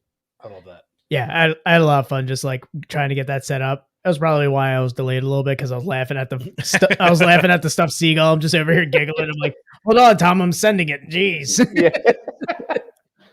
So I would be remiss if I didn't talk about one of my favorite beers. Yes. Definitely up in my I would put it in my top 10 favorite ever? beers. All yeah, right. top 10 ever. I'm a sucker for anything like Philly centric. I'm such a homer in that sense. I see where we're going with this.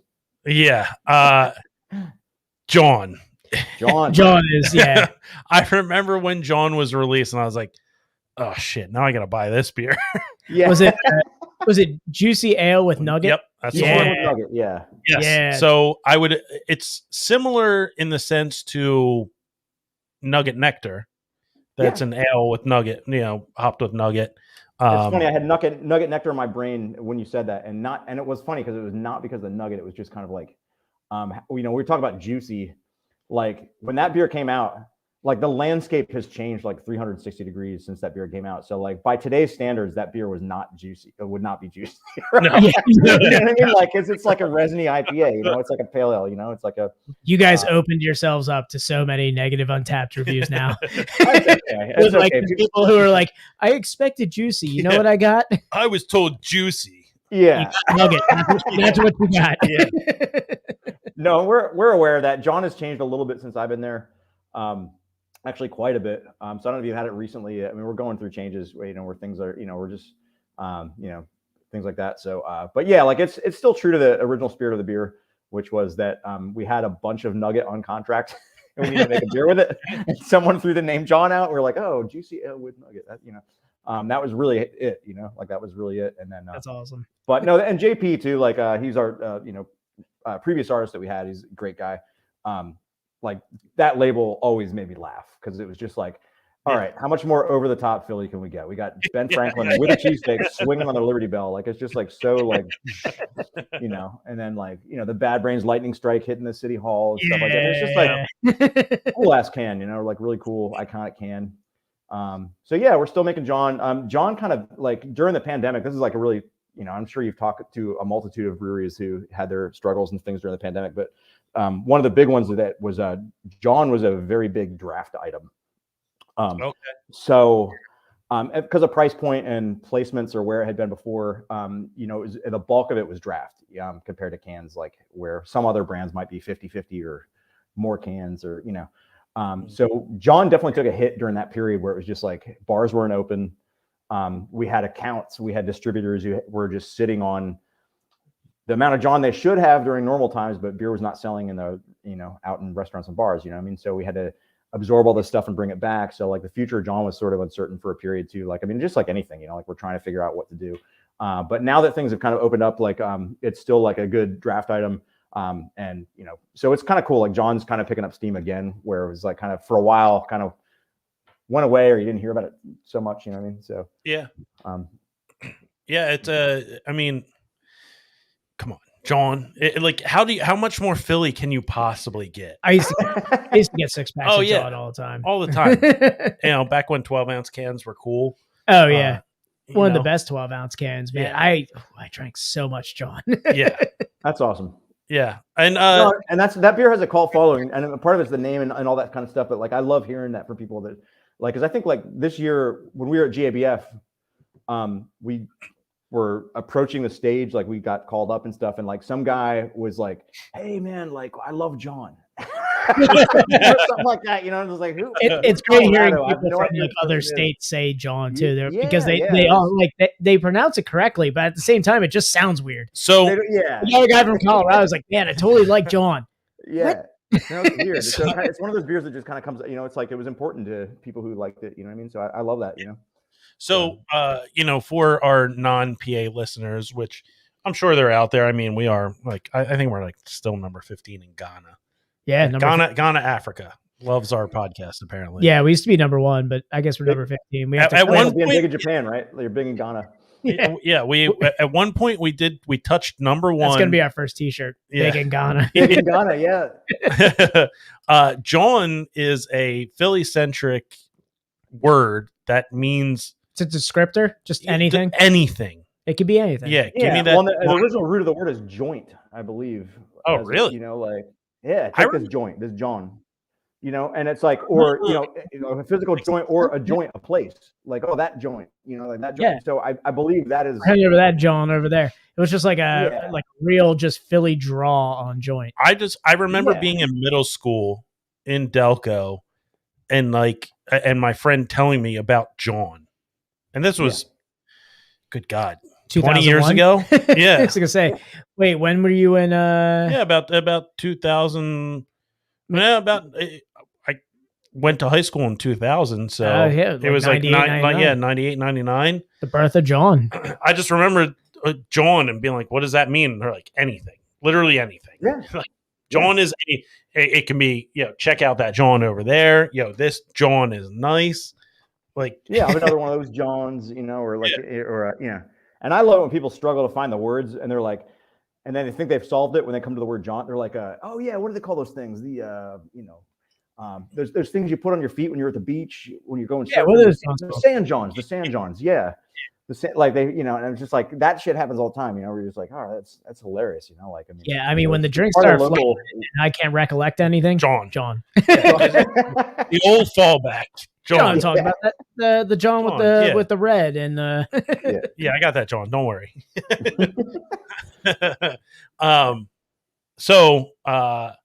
We haven't even talked about it. Hour and 10 minutes in, we haven't talked about it. I know. We were gonna fan out eventually. Yeah, come on, man. GABF Gold. Whenever you want to fan out, we can do that. So it was good. It was good. No, I'm in good company here, man. You guys are fun to talk to. This is a good show. So awesome, man. Yeah, appreciate it. It was gonna take a while because I knew like when we talked to Corey, you were just coming back to Neshaminy. Yeah, you just the way he made it sound like you just kind of joined. So I was like, oh, he's kind of new. I don't want to fan out on anything he wasn't ever a part of. And then when he said, oh, I was there at the beginning too, I'm like, all right, we're bringing up Shape of Hops come. We're bringing up John.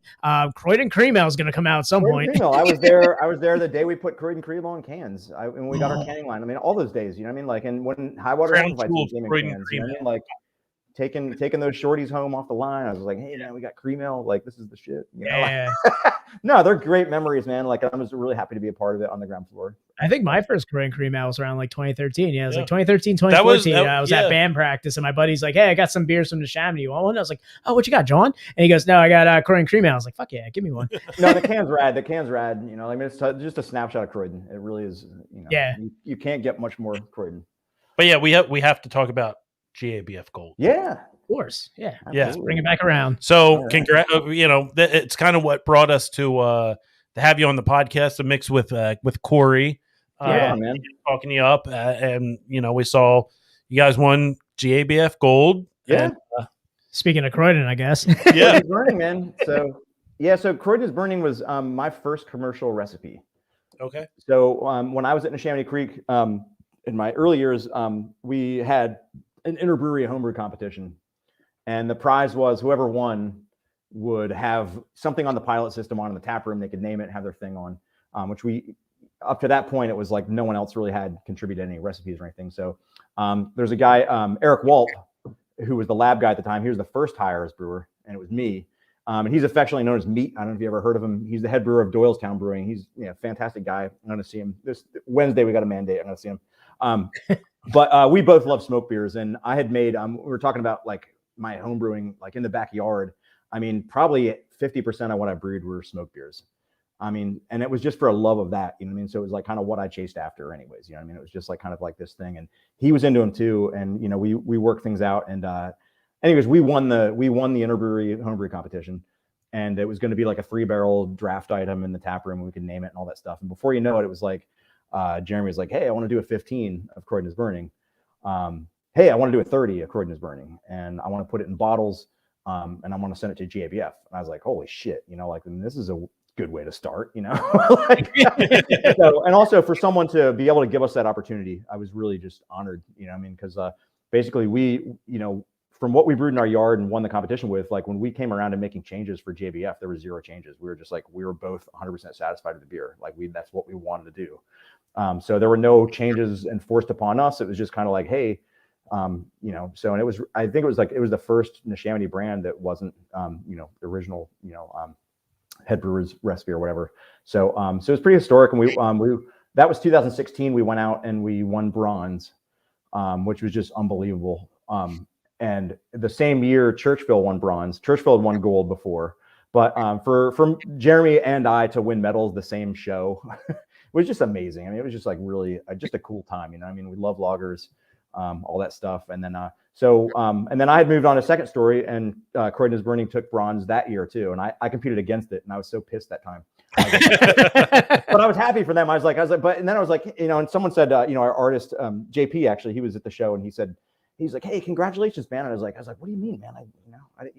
And I was like, oh yeah, you're right. I mean, something we made won 2 years in a row. Like that's rad, and they stayed true to the form. But did Neshaminy send the medal to you, even though you were there and won? Actually, I finally just got one in the mail like 2 days ago. Like I finally, and it wasn't like a fuck you at all. It was just like they didn't ask me if I did, but I was just like at that point, I was lost in the mail, man. Well, yeah, but no, I have the original, and then like this, enter 2021, and all of a sudden I'm the head brewer in Neshaminy Creek, and we enter Croydon is Burning, and I envision it like I fantasize about it. I think about it. It's just like, and also like, this is one of those cases where, all right, we tasted it in June or whatever. We did a little, we tasted everything before it went out as a group, CEO, owners, lab folks, and, lead brewer. We all like kind of talked about everything and sat down, and I was like, I wouldn't change a thing about this. Like, this is exactly what it should be. And we're out there, and like it's the first time we've been to a brewing event in 2 years, at CBC, which I didn't think was going to happen, and I was nervous about going to, but we get out there and it was very controlled, and it was sparse, and they separated, and kind of had limited tickets into the thing, but they called bronze, they called silver, and part of me, even though I had envisioned it, like I was like resigned to the fact that like we just didn't win this year. I was like, that's okay, well, we just didn't get it, and then Neshaminy Creek, Croydon is Burning gold, and I was just like, we've flipped out, never happened to me before, So it was like, it was a really ridiculous moment. It was really nice and really cool, So yeah, it's like, definitely a life goal and like one of those things you never forget. You know what I mean? So Yes. really proud of the beer. You know, so really happy we were able to do that. So what do you think? What do you think changed that took it from a bronze to a gold? This is what's funny is like, you know, and we were talking about ice hockey, right? Where like, you know, you're in the elements. There's things that it's chaos theory, right? Like no matter what you try to control, there's little things that you can't control that get amplified. I made a yeast change this year. That was one thing. So we had used Ondex yeast before, which I loved. And that was in Churchville as well. That was our house lager yeast for many years. And it's from the Ondex Monastery in Germany. Fantastic yeast. But to me, it always had this sort of like red apple skin kind of thing that could be confused with like an ester. I mean, it was an ester technically, probably, but like it just wasn't to me as clean as the classic German lager strain. Even though I liked it, and especially in a smoked beer, a little apple attribute didn't hurt. Like I really thought the beer was amazing. But it wasn't even like trying to make a change for meddling sake. I just like the other beers in the brew house with it better. And it was something also Imperial Yeast moved in town. They're in our backyard. I'm going to give them a huge shout out. They're like one of my favorite vendors. But they have L13 global strain, but it's 3470. It's 830 German lager yeast, classic German lager yeast.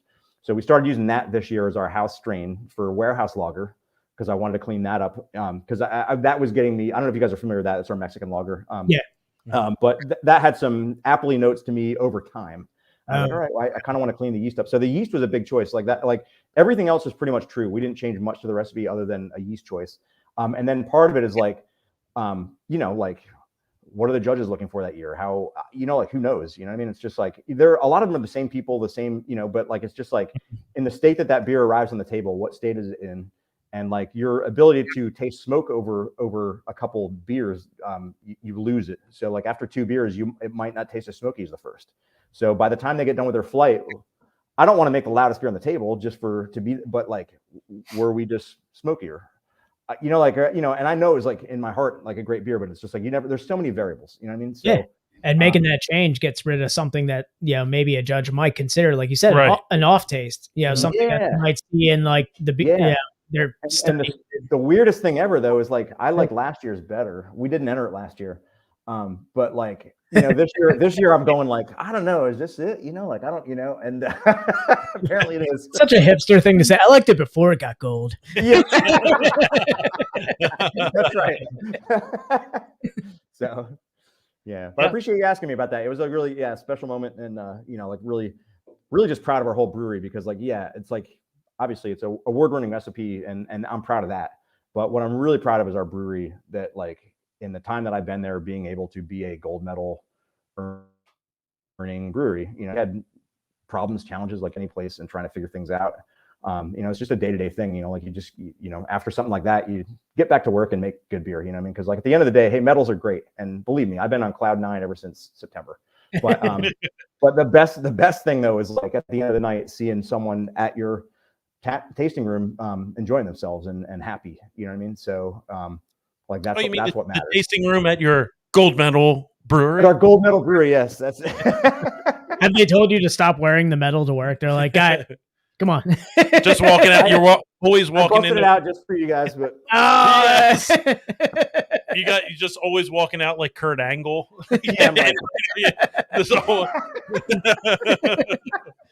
sleeping in it, you know, yeah. So I was thinking of like the I'm a Real American, just like Hulk Hogan theme song just starts playing. Yeah. Yeah. I got some ideas for Corn is Burning. What are they? Because have you seen this?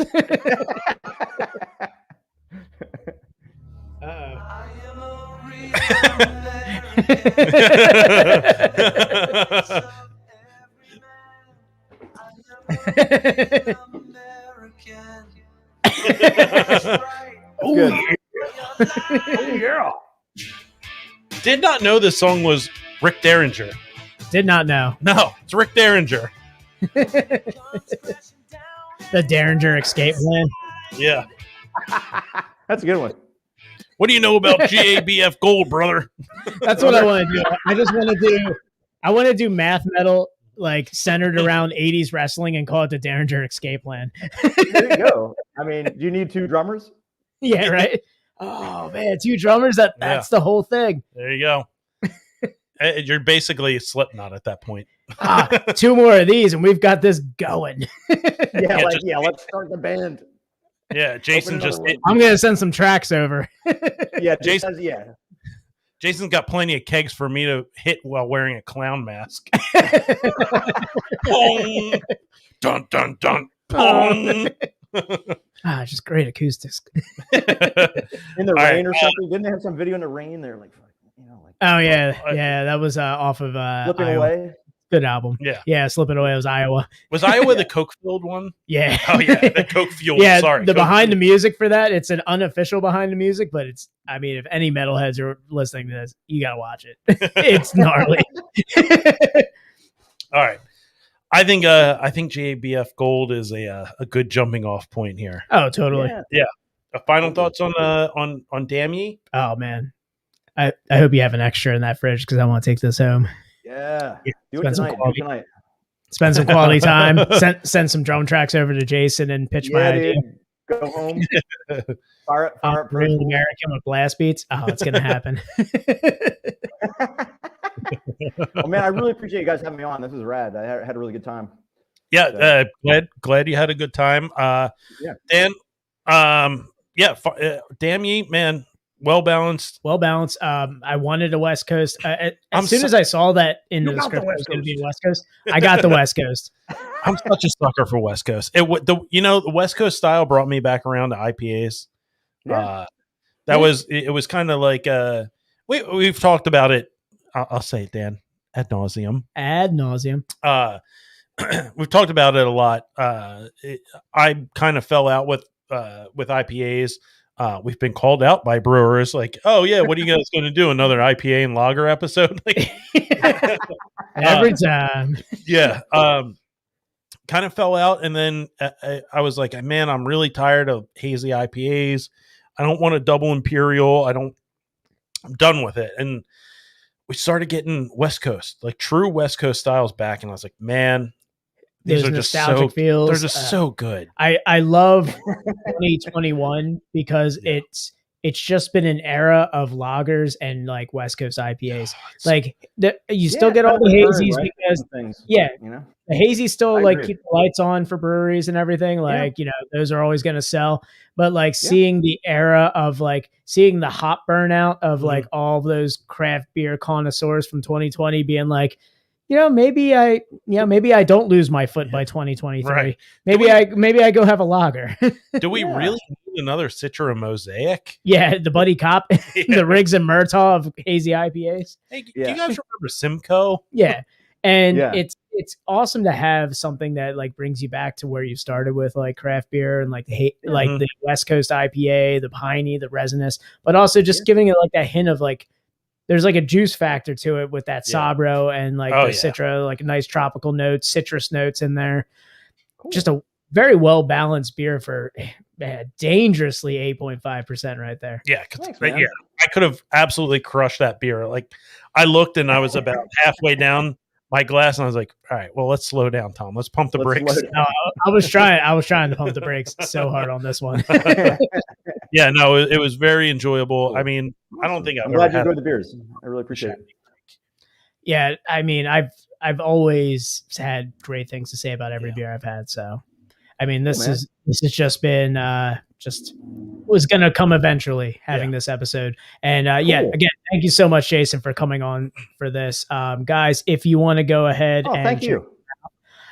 We've got their social media right here. Instagram is at Neshaminy Creek Brewing Co. Facebook is at Neshaminy Creek Brewing, and then Untapped is Neshaminy Creek Brewing. Check out their website, guys. It's NeshaminyCreekBrewing.com. I know you mentioned you guys have a release coming out here soon from one of your other brewers. Do you guys have any events coming up? Anything else you want to plug?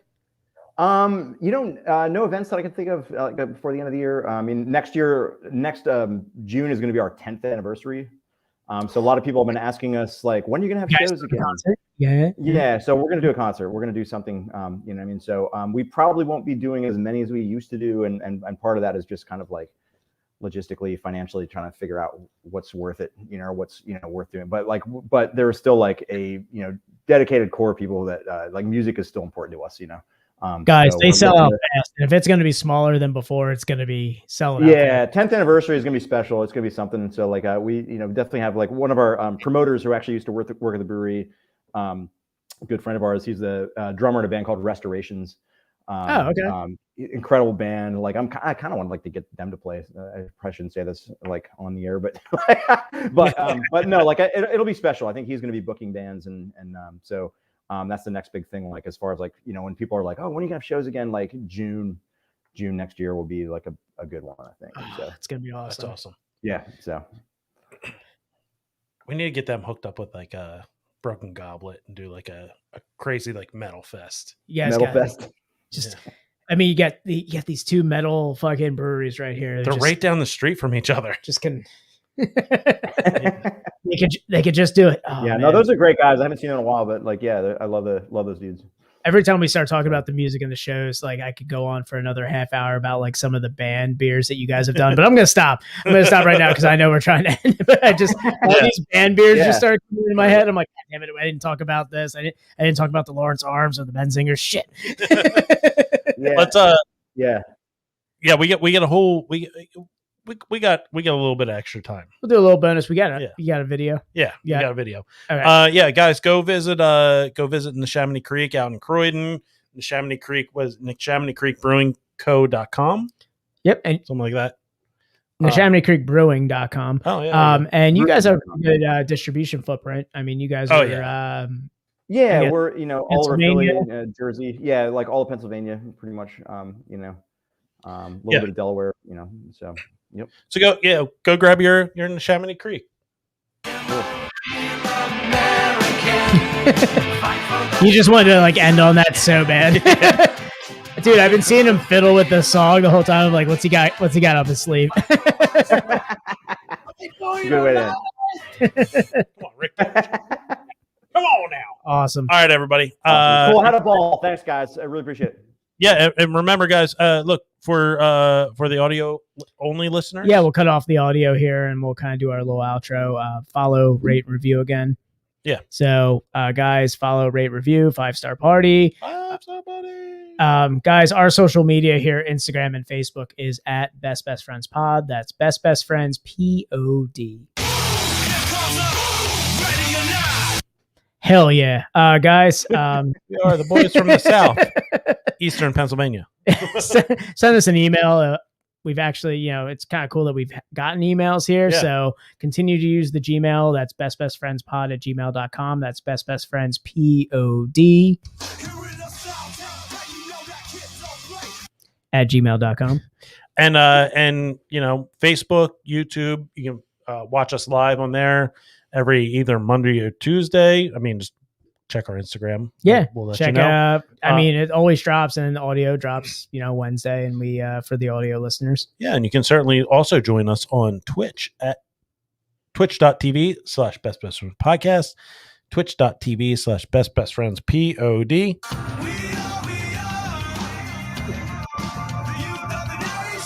Cast. Is that the video where they wrecked the bus? Oh, that's I'm Still Alive. That right. Yeah, that's how I Yeah. feel so alive. Yeah. Every day is a new day. All right. New metal. On that Yeah. note, That'll wrap it up for the audio. If you're audio only listener, you're missing out. We're gonna do. You're missing out on Tom's cringeworthy videos. Yeah, we're gonna do a little extra time with Jason here, and then we'll wrap it up. So guys, just remember, Dan, I need you to always remember. I love you. Always have. Every time. All right, everybody, and remember, it's not goodbye forever. It's just. You thought we were done with all those POD drops, huh? Just one more. All right, everybody. Just remember, keep it in the back of your mind. Jeffrey Epstein didn't kill himself. That was the Clintons. Are you ever gonna stop doing that? I'm not. wow. Right, fair enough. Yeah. All right, everybody. Best Friends Podcast, episode 93. We out. See. All right, and we are done with the audio. So we're going to do a little bit of bonus time here, and we're going to watch a nice, fun, cringy video. I'm already looking at this table thinking it's totally Delco right now. I do want to ask, Jason, you're a fan of Kiss, huh? Yes, I am. Okay. How did you know this? Your Instagram handle. Oh, it's Peter Chris Jazz. Yeah, that's right. Yeah. Yeah. So talk to us about. No, Peter Chris is my Ringo Starr.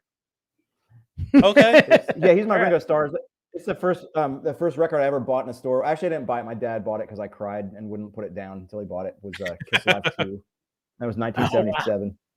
I'm a shameless Kiss fan. I don't think it's better than his old behavior. They're money grubbing, whatever. It's better than his old username, which used to be LoveGun69. That was not me. Yeah, it's a song about his dick. Yeah. It's funny. At Brew House, I did a beer called Love Gun. We did a Valentine's Day stout that was like cherry chocolate stout. We call it Love Gun, and we got some cease and desist from some brewery in Texas. I'm not going to name their name, but I guarantee they're half my age, and they were like, "Yeah, man, oh God, I can't say their name. I'm going to get in trouble." But it was something. It's surprisingly really stupid. It was a really bad rock brewery name, and their whole theme was rock and all this stuff. I want to say their name so bad, but I'm not. Butt Rock Brewery and Butt Rock. But they were like, how much longer are you going to be making Love Gun? And it's our brand, and I'm just like, fuck you guys, man. Like, I'm going to send your email to fucking Gene Simmons right now. What do you think he's going to do? Like, but you're not even, I'm like, I got 20, 30 years on you guys, and you're like telling me about Kiss. Fuck you, So, you're not even in the same market. Like, are you distributing up to Texas? This shit gets ridiculous. It really does. Get over yourself. Well, we took a hard turn. Like, once we went off live, huh? I'm really talking shit here. No, it's fine. Oh no, we're still live on the stream. We're just not on audio. Oh, no. So anyways, these shitheads from Texas. No, it just. I mean, to me, that's one of the biggest drags about craft beer.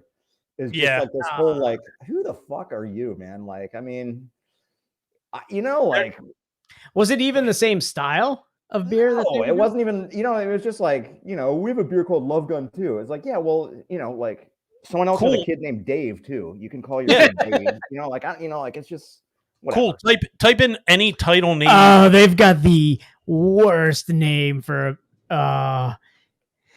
Look at their name. What douchebags. The douchebaggery of this. Oh, never mind. No, this is another brewery that has Love Gun. But this one has a terrible fucking bit. So it was Texas, right? You said? I'm gonna look up a couple here. Oh God, don't say it. I don't want to get in trouble. I don't want not Texas. Could it have been Missouri? Misery. Could it have been Misery? Because these guys love Gun. So the thing about that too is like, look up any name. They have like all different versions of it has to be these guys. Oh God. We need to protect our precious Love Gun brand or whatever. I was like, did you write the song? They do so many different versions of it. Oh no. Oh, and they have the worst, like you said, like rock metal name ever. Yeah, you know what I'm talking about, right? You're like, I've got it pulled up here, and it's just it's so bad. We'll confirm it once we end. Yeah, off air we'll confirm this. I'm pretty sure I got the right one because nothing could be just cornier than this. It's so So this is the American. This is the American lager of shticks right here. I'm getting sulfur fucking taste on this. I'm getting that off taste right now. The problem is if you look up a name, a beer name in Untapped, like it's always guaranteed to at least have 3 or 4 of the same name. It's so unless you're like if you get 4, to me that's like public domain. It's just like you. Yeah. I won't give away the brewery name, but their description on Untappd says this sentence right here: the brewery soundtrack features the greatest rock songs from over the years. It just sounds like a classic rock station. These guys are so bad. Yeah. Yeah. I can't wait to get this cease and desist. Oh, Yeah, God. when you and me both. when- Trying to have a little fun here, and then all of a sudden it's like, oh man. How did you find us? And do you want to be on the podcast? Yeah. when you initially said like, oh, I named it Love Gun, and then something happened, I was like, God damn it, Gene Simmons showed up and it was like, her. Yeah. Nobody- Stop naming it this. I can't. No, nobody that would likes- be- that would be nobody an likes honor, to throw around a to have cease and the desist demon, more the demon than shut us down. You know, Gene like, I mean, Simmons. Yeah. Gene Simmons shuts everything non-Kiss that's related to Kiss down. I'm surprised these guys haven't that's gotten what a I'm cease. saying. I was like, guys, I'm gonna send this letter to Gene Simmons. You know. Yeah, I'm gonna rat you out. I'm gonna snitch on the snitch. Yeah. I distinctly remember one of my favorite memories was we were, I think you were there. It was when we had our apartment and in Philly. no, in when we had what did we Oh, had when we had our yeah, we had our Okay. apartment, and I was playing a Kiss vinyl on my record player, and we had some friends over, and somehow the conversation got to Jimmy Buffett, and I was like, fuck Jimmy Buffett, I hate They that. both do cruises. I hate his music, and I he's just all he is a money grab. And our friend was like, we're listening to Kiss right now. And I was like, huh? The And- biggest money. yeah, and he was like, they're the Jimmy Buffett of rock music. I was like, oh my God, they kind of are. Yeah. No, I mean, growing up in the 70s and early 80s too, like people shit on my music all the time. They were like, Kiss sucks, you know, like, or you know, the thing was Kiss stinks. I remember hearing Kiss stinks so much. And if you ever saw that, you ever saw the Unmasked album cover, the last frame is this reporter going, I still say they stink. People referred to him as like, they stink. So as a kid, I was like, Kiss just must smell really bad. That's their thing. Like, I didn't know. You know what I mean? They just don't. But pay. it was just like, you know, like so many people were just like who grew up on, you know, the Who or Led Zeppelin or real music or whatever. They hated it. So to me, it was like the equivalent of like Korn for the younger generations, right? I was just like, oh, Kiss is like Korn, right? Like they're not real. They're not, you know. They're not Well, real. I actually do like a lot of their music, you know. Jonathan Davis is clearly can't hear you.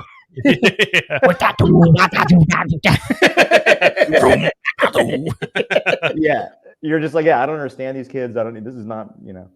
Yeah. But, no, I do have a very soft spot in my heart for everything Kiss, pretty much. So Yeah, the movie Role Models was what it got me back into Kiss, and I was like, yeah, you know what, this band does fucking rule. Like every song that they do is so like over the top, and I love like I mean that's what thing I love. I mean, Van Halen is just a great band, but absolutely. I've always admired like the David Lee Roth like showmanship, like Oh yeah, putting on a show. Like that's what like I'm putting on a show for you. Oh yeah. I did a mountain of Coke in the back, but I'm gonna put a show on for you. Yeah. Here's my dong. Check it out. yeah. Might as well jump. Yeah. Might as well bump. No, and they hired David Lee Roth because he had a PA. Yeah. Yeah. And probably because he was good looking and could do Russian Right. splits, but that's beside the point. But no, he had the PA, you know. So they're like, well, you got the PA. Turned out to be a good choice. Turned out to be a great choice. And you found a guy that overshadowed maybe the greatest guitar player of all time. Right? I know. Right? Right? Somehow you discovered musically, that whole band was amazing. Yeah. Like they were Michael all Anthony is like incredible. one of the most underrated people, but like his vocals, his bass playing, like dude's sick, you know. He's like He's a incredible. bass player. Oh man. yeah. Yeah, I mean, just he overshadowed the music of an entire band with one split. Yeah, one of the greatest like musically sound. Like the most ridiculous. And then went off to live like a samurai in Japan. Yeah.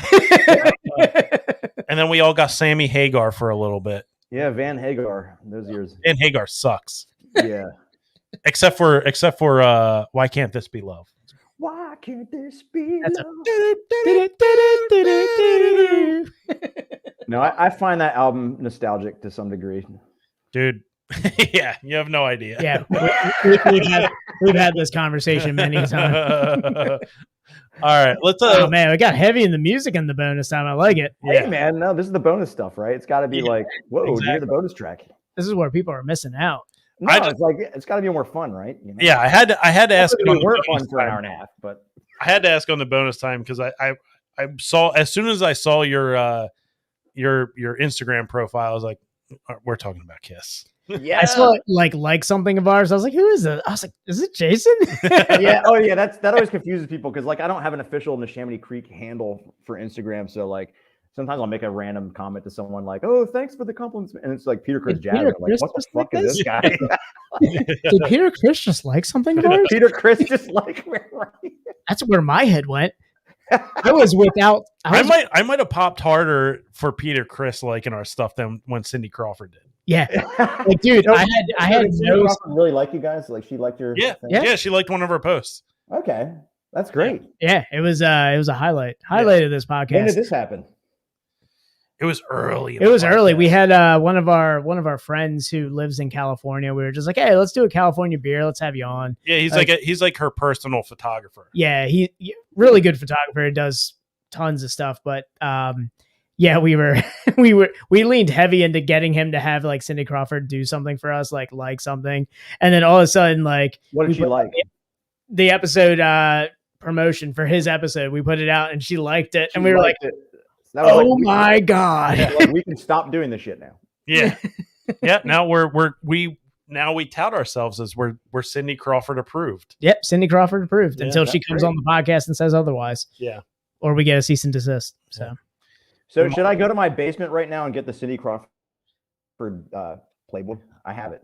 Absolutely. I was going to say, does he have a cutout? Does he have a cutout? Put the cutout behind you. I won't go get it. Just trust me that I have it. I will. I will. I'll run down and get it. But he's got it in comic book plastic. Yeah. Don't fold the edges. Don't fold the edges. All right. Let's all right. On that note, cooking with Andy. Yeah. All right. We're gonna do a little cooking with Andy. The ingredients already scream Delco, as I can see right there. Oh my god! What is this? All right. So we're gonna do a little cooking. I don't know what this is. Are we cooking meth? I see a Bud Heavy and I see a Fruit Punch Gatorade, and I don't know what this is. Or all right. Well, let's just get into it. Let's just see what Andy has in store for us. When I'm done with the cooking, I'm always thirsty. But none of these others seem to do the trick. Wait, did he just walk in with Jinkos? Yeah, this is old. All right, hold on. I'm always thirsty. But none of these others seem to do the trick. What I mean by that is, I want something that's good, wholesome. That's why I choose Mountain Dew. It's got all the vitamins that I want. Is this our old video photography project from like 11th grade? All right. So, as I guess I have a diploma that says I'm a film major. I graduated with a film. Where'd you go? The Art Institute in Philadelphia. Nice. And nothing in this makes sense. Why? Why is he upside down? Yeah, like why was that an aesthetic choice? Like I guess but I mean, it looks funny. Wholesome. That's why I choose Mountain Dew. Sure, you're trying to be quirky here, but why this shot? Why the candle? Why the candle? This is a weird candle. Yeah, like a not a. I like I don't make that out to be a candle. I understand it could be a candle, but yeah, I was like, what is this? Until he moved it. I thought, yeah, it could be anything. It could be like some kind of mixed drink, like a jungle juice type drink. Could be like a blood trap or like it's got all the vitamins that I want. I really wouldn't. What vitamins? What vitamins does Mountain Dew have? In what world has anyone said, I need my vitamins? Tom, give me that. I need to do the dew. Tom, can we remake this with a smoothie sour? I'll just come in and be like, not even that. You know, there's a brewery that uses Mountain Dew syrup in the Midtown Dew. Oh yeah. There's a whole beer based off of this, and we just get there. As soon as we crack, explodes in our face. Propylene glycol. They use it's brewed with Mountain Dew syrup. Whatever the syrup. Remember the syrup, the concentrate that you would just order for Taco Bell. I forget I'm pretty sure it's glycol. It's who does it? It's called Midtown Dew. I know that. Oh, I got Untapped right here. That's a pretty good name, actually. It was Evil Twin. Yeah. Right. Yeah. Okay. So that's what I was thinking. Evil Twin. Makes sense. It makes too much sense. I didn't want to have it another way. They did a That's voltage why one. cooking with They did a voltage version. I see. What's really maddening to me is just it's just the small edits. way. What now? Why couldn't you cut out the tongue thing? Cooking with Andy Yeah. is a proud sponsor of Mountain Dew. You're sponsoring Mountain Dew. Cooking with Andy has never sent a single cent to Mountain Dew. Mountain Dew's still waiting for their check. Yeah. Well, Oh my God. God damn it, the edits. They've I done don't think a I'd be able to Code do a Red, show a without it. voltage, Oh, a Baja Blast. I'm still looking at. wait, they did a Baja Blast. They did a Baja All right, Blast I'm one. in there. I'm in there. They've done voltage. They've done Code Red, Major Melon. All right, Evil Twin. Fair enough. Well, heck. I don't think I'd be able to do a show without it. With its deliciousness, nutritiousness, and it. You know what this reminds? Yeah. You know what this reminds me of? Do you remember the Subway commercial in Happy Gilmore? Yes. Yeah. It's a hole in one. What nutritiousness? Who has ever thought of Mountain Dew as nutritious? And it. Jason, So how if you're about looking it? for an idea for your next Weeknights, video for 6 Neshaminy, o'clock. look no further. I think 360 can really do this for John. 100%. That's why Cooking with Jason is a proud sponsor of John. Mountain John. Mountain John. Oh, wow. Just completely rip off Evil Twin. We're doing John, but it's got Mountain Dew in it. Cans Yeah. and all. Oh, man. Delco would flock to that. Oh, yeah. Yeah, you like the taste of aluminum and Mountain Dew? Yeah. We got the brew. So do for I. you. Trying to get some water ice after this, too. Just call it Mountain Brew. Come on. Oh, there you go. There you go. Pairs perfectly with hoagie. Yeah. Yeah, you need something to wash down that Wawa hoagie with? Try Mountain Brew from the Neshaminy Creek. Drink it down, dum-dum. Weeknights, 6 o'clock. Oh, look at this edit. So nutritiousness, and it. So how about it? Weeknights, 6 o'clock. Cooking with Andy. Have a seat. You can learn how to cook, and you'll have a great, delicious drink next to you. It's Mountain Dew.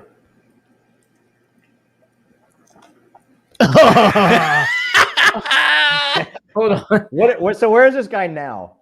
Oh, that's a good question. Where is Andy? I want to see this like reconstructed. Oh. I want to see We gotta- Andy's reaction video at this time in his life to this. All right, so we got to look at we talked at the top of the episode about Donald Trump drinking his water. Yeah. We got to look at this sip it all over again. Okay. No, I think he looks like a Ralph Macchio kind of guy. He does. might not have aged that much. If you told me this Or he dude was, could have. I don't know. if you told me that this dude was a male cheerleader, I would completely believe you. He has the hype for it Yeah, but I'm hanging out with all of the girls with Mountain Dew. with Mountain Dew. Dew. So what year did you make this? That's not Do the Dew. do the. Oh, and The eye wink. That's Oh nice. man, and he kind of comes back, oh and does my the god! wink. All right. Oh no! Oh no. No, no. turn off, turn Oh, off. no, I can't. I'm gonna go take a piss. Guys, I can't stop it. They're in a puddle of mud. Is that all right? Yeah. No, we're done. But we're not. Oh no! No, There it is. no. Oh No. No, turn it Guys, off. man, Turn it like, off. what? No, stop it. All right, that's it for bonus time. I'm out of here. Wow. Have you ever seen this video, Jason? No, I have not. Oh my I'm god! sure I will go down a wormhole tonight. Do you want to hear Kurt Cobain roll over in his grave? Let's roll this a little longer. It's kind of cracking me up. Running down Oh no! No!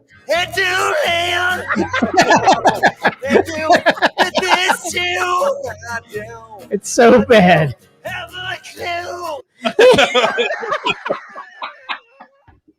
Sorry. Oh God, I can't laugh that long. I'm gonna fucking. He crushed a wake your 4. kid up, man.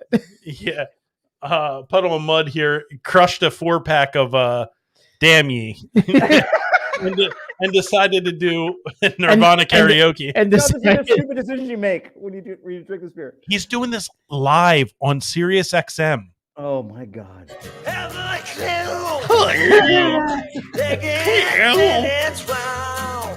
Look at the dude playing bongos. yep. The whole band's like, why are we? Oh no! Stop! Pause it. Pause it. Go back. Can you go back Yeah. to the dude with the mohawk and the plaid pants and the ovation guitar? Oh. What a hand job! This band. You can tell he knows he's a hand job right now. Look at his face Oh when my we're doing this God. too. He looks All right. embarrassed. All This right, whole this band is, can this is just a great way to end the show. try guys. hard. I swear to God. All right. See you every night, rain.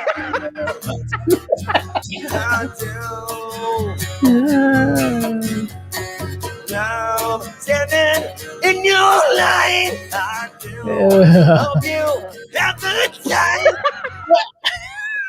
Is this real? It is real. Like, This is not a deep fake or like a bad lip reading. This is exactly as it should be right now. oh my God. Would you expect anything? Number 2, I do keep on stay with you. I guarantee after this, he was like, I really felt Kurt's spirit running through me. I feel like this bass player is just ready to quit. Oh my God. This is domestic terrorism. You guys are killing me with this shit. Look how red his face is. I feel like the guitarist is about to laugh. Me or the puddle of mud, dude? Look how his face is so red. Oh my God. Look at his face color Hey, babe. compared to his arm color. He's trying to give it so much right now. It's not landing. Oh my God.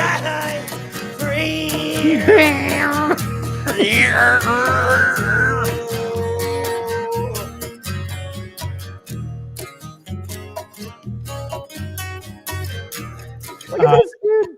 That bass player is so ready to quit. Like, The whole band is just Puddle trying hard.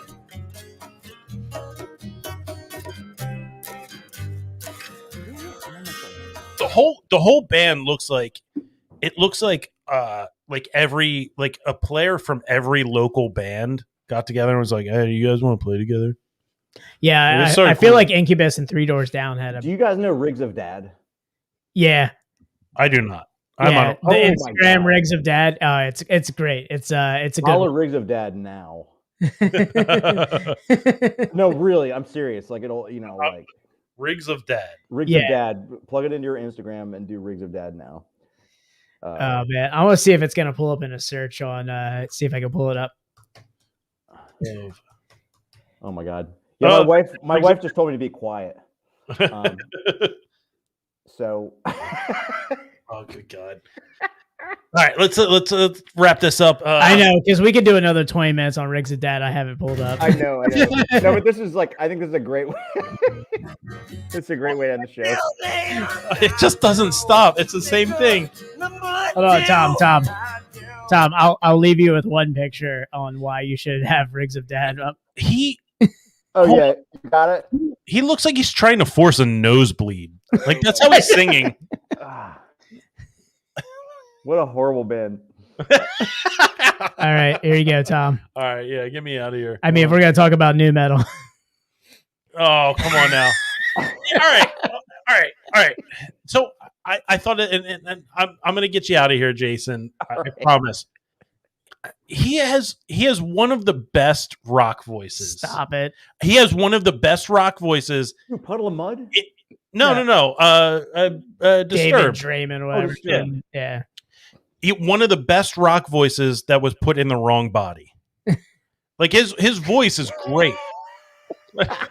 It just gets better. Oh You know, my. the writing's incredible too. I mean, the writing is really good. Oh, Lars.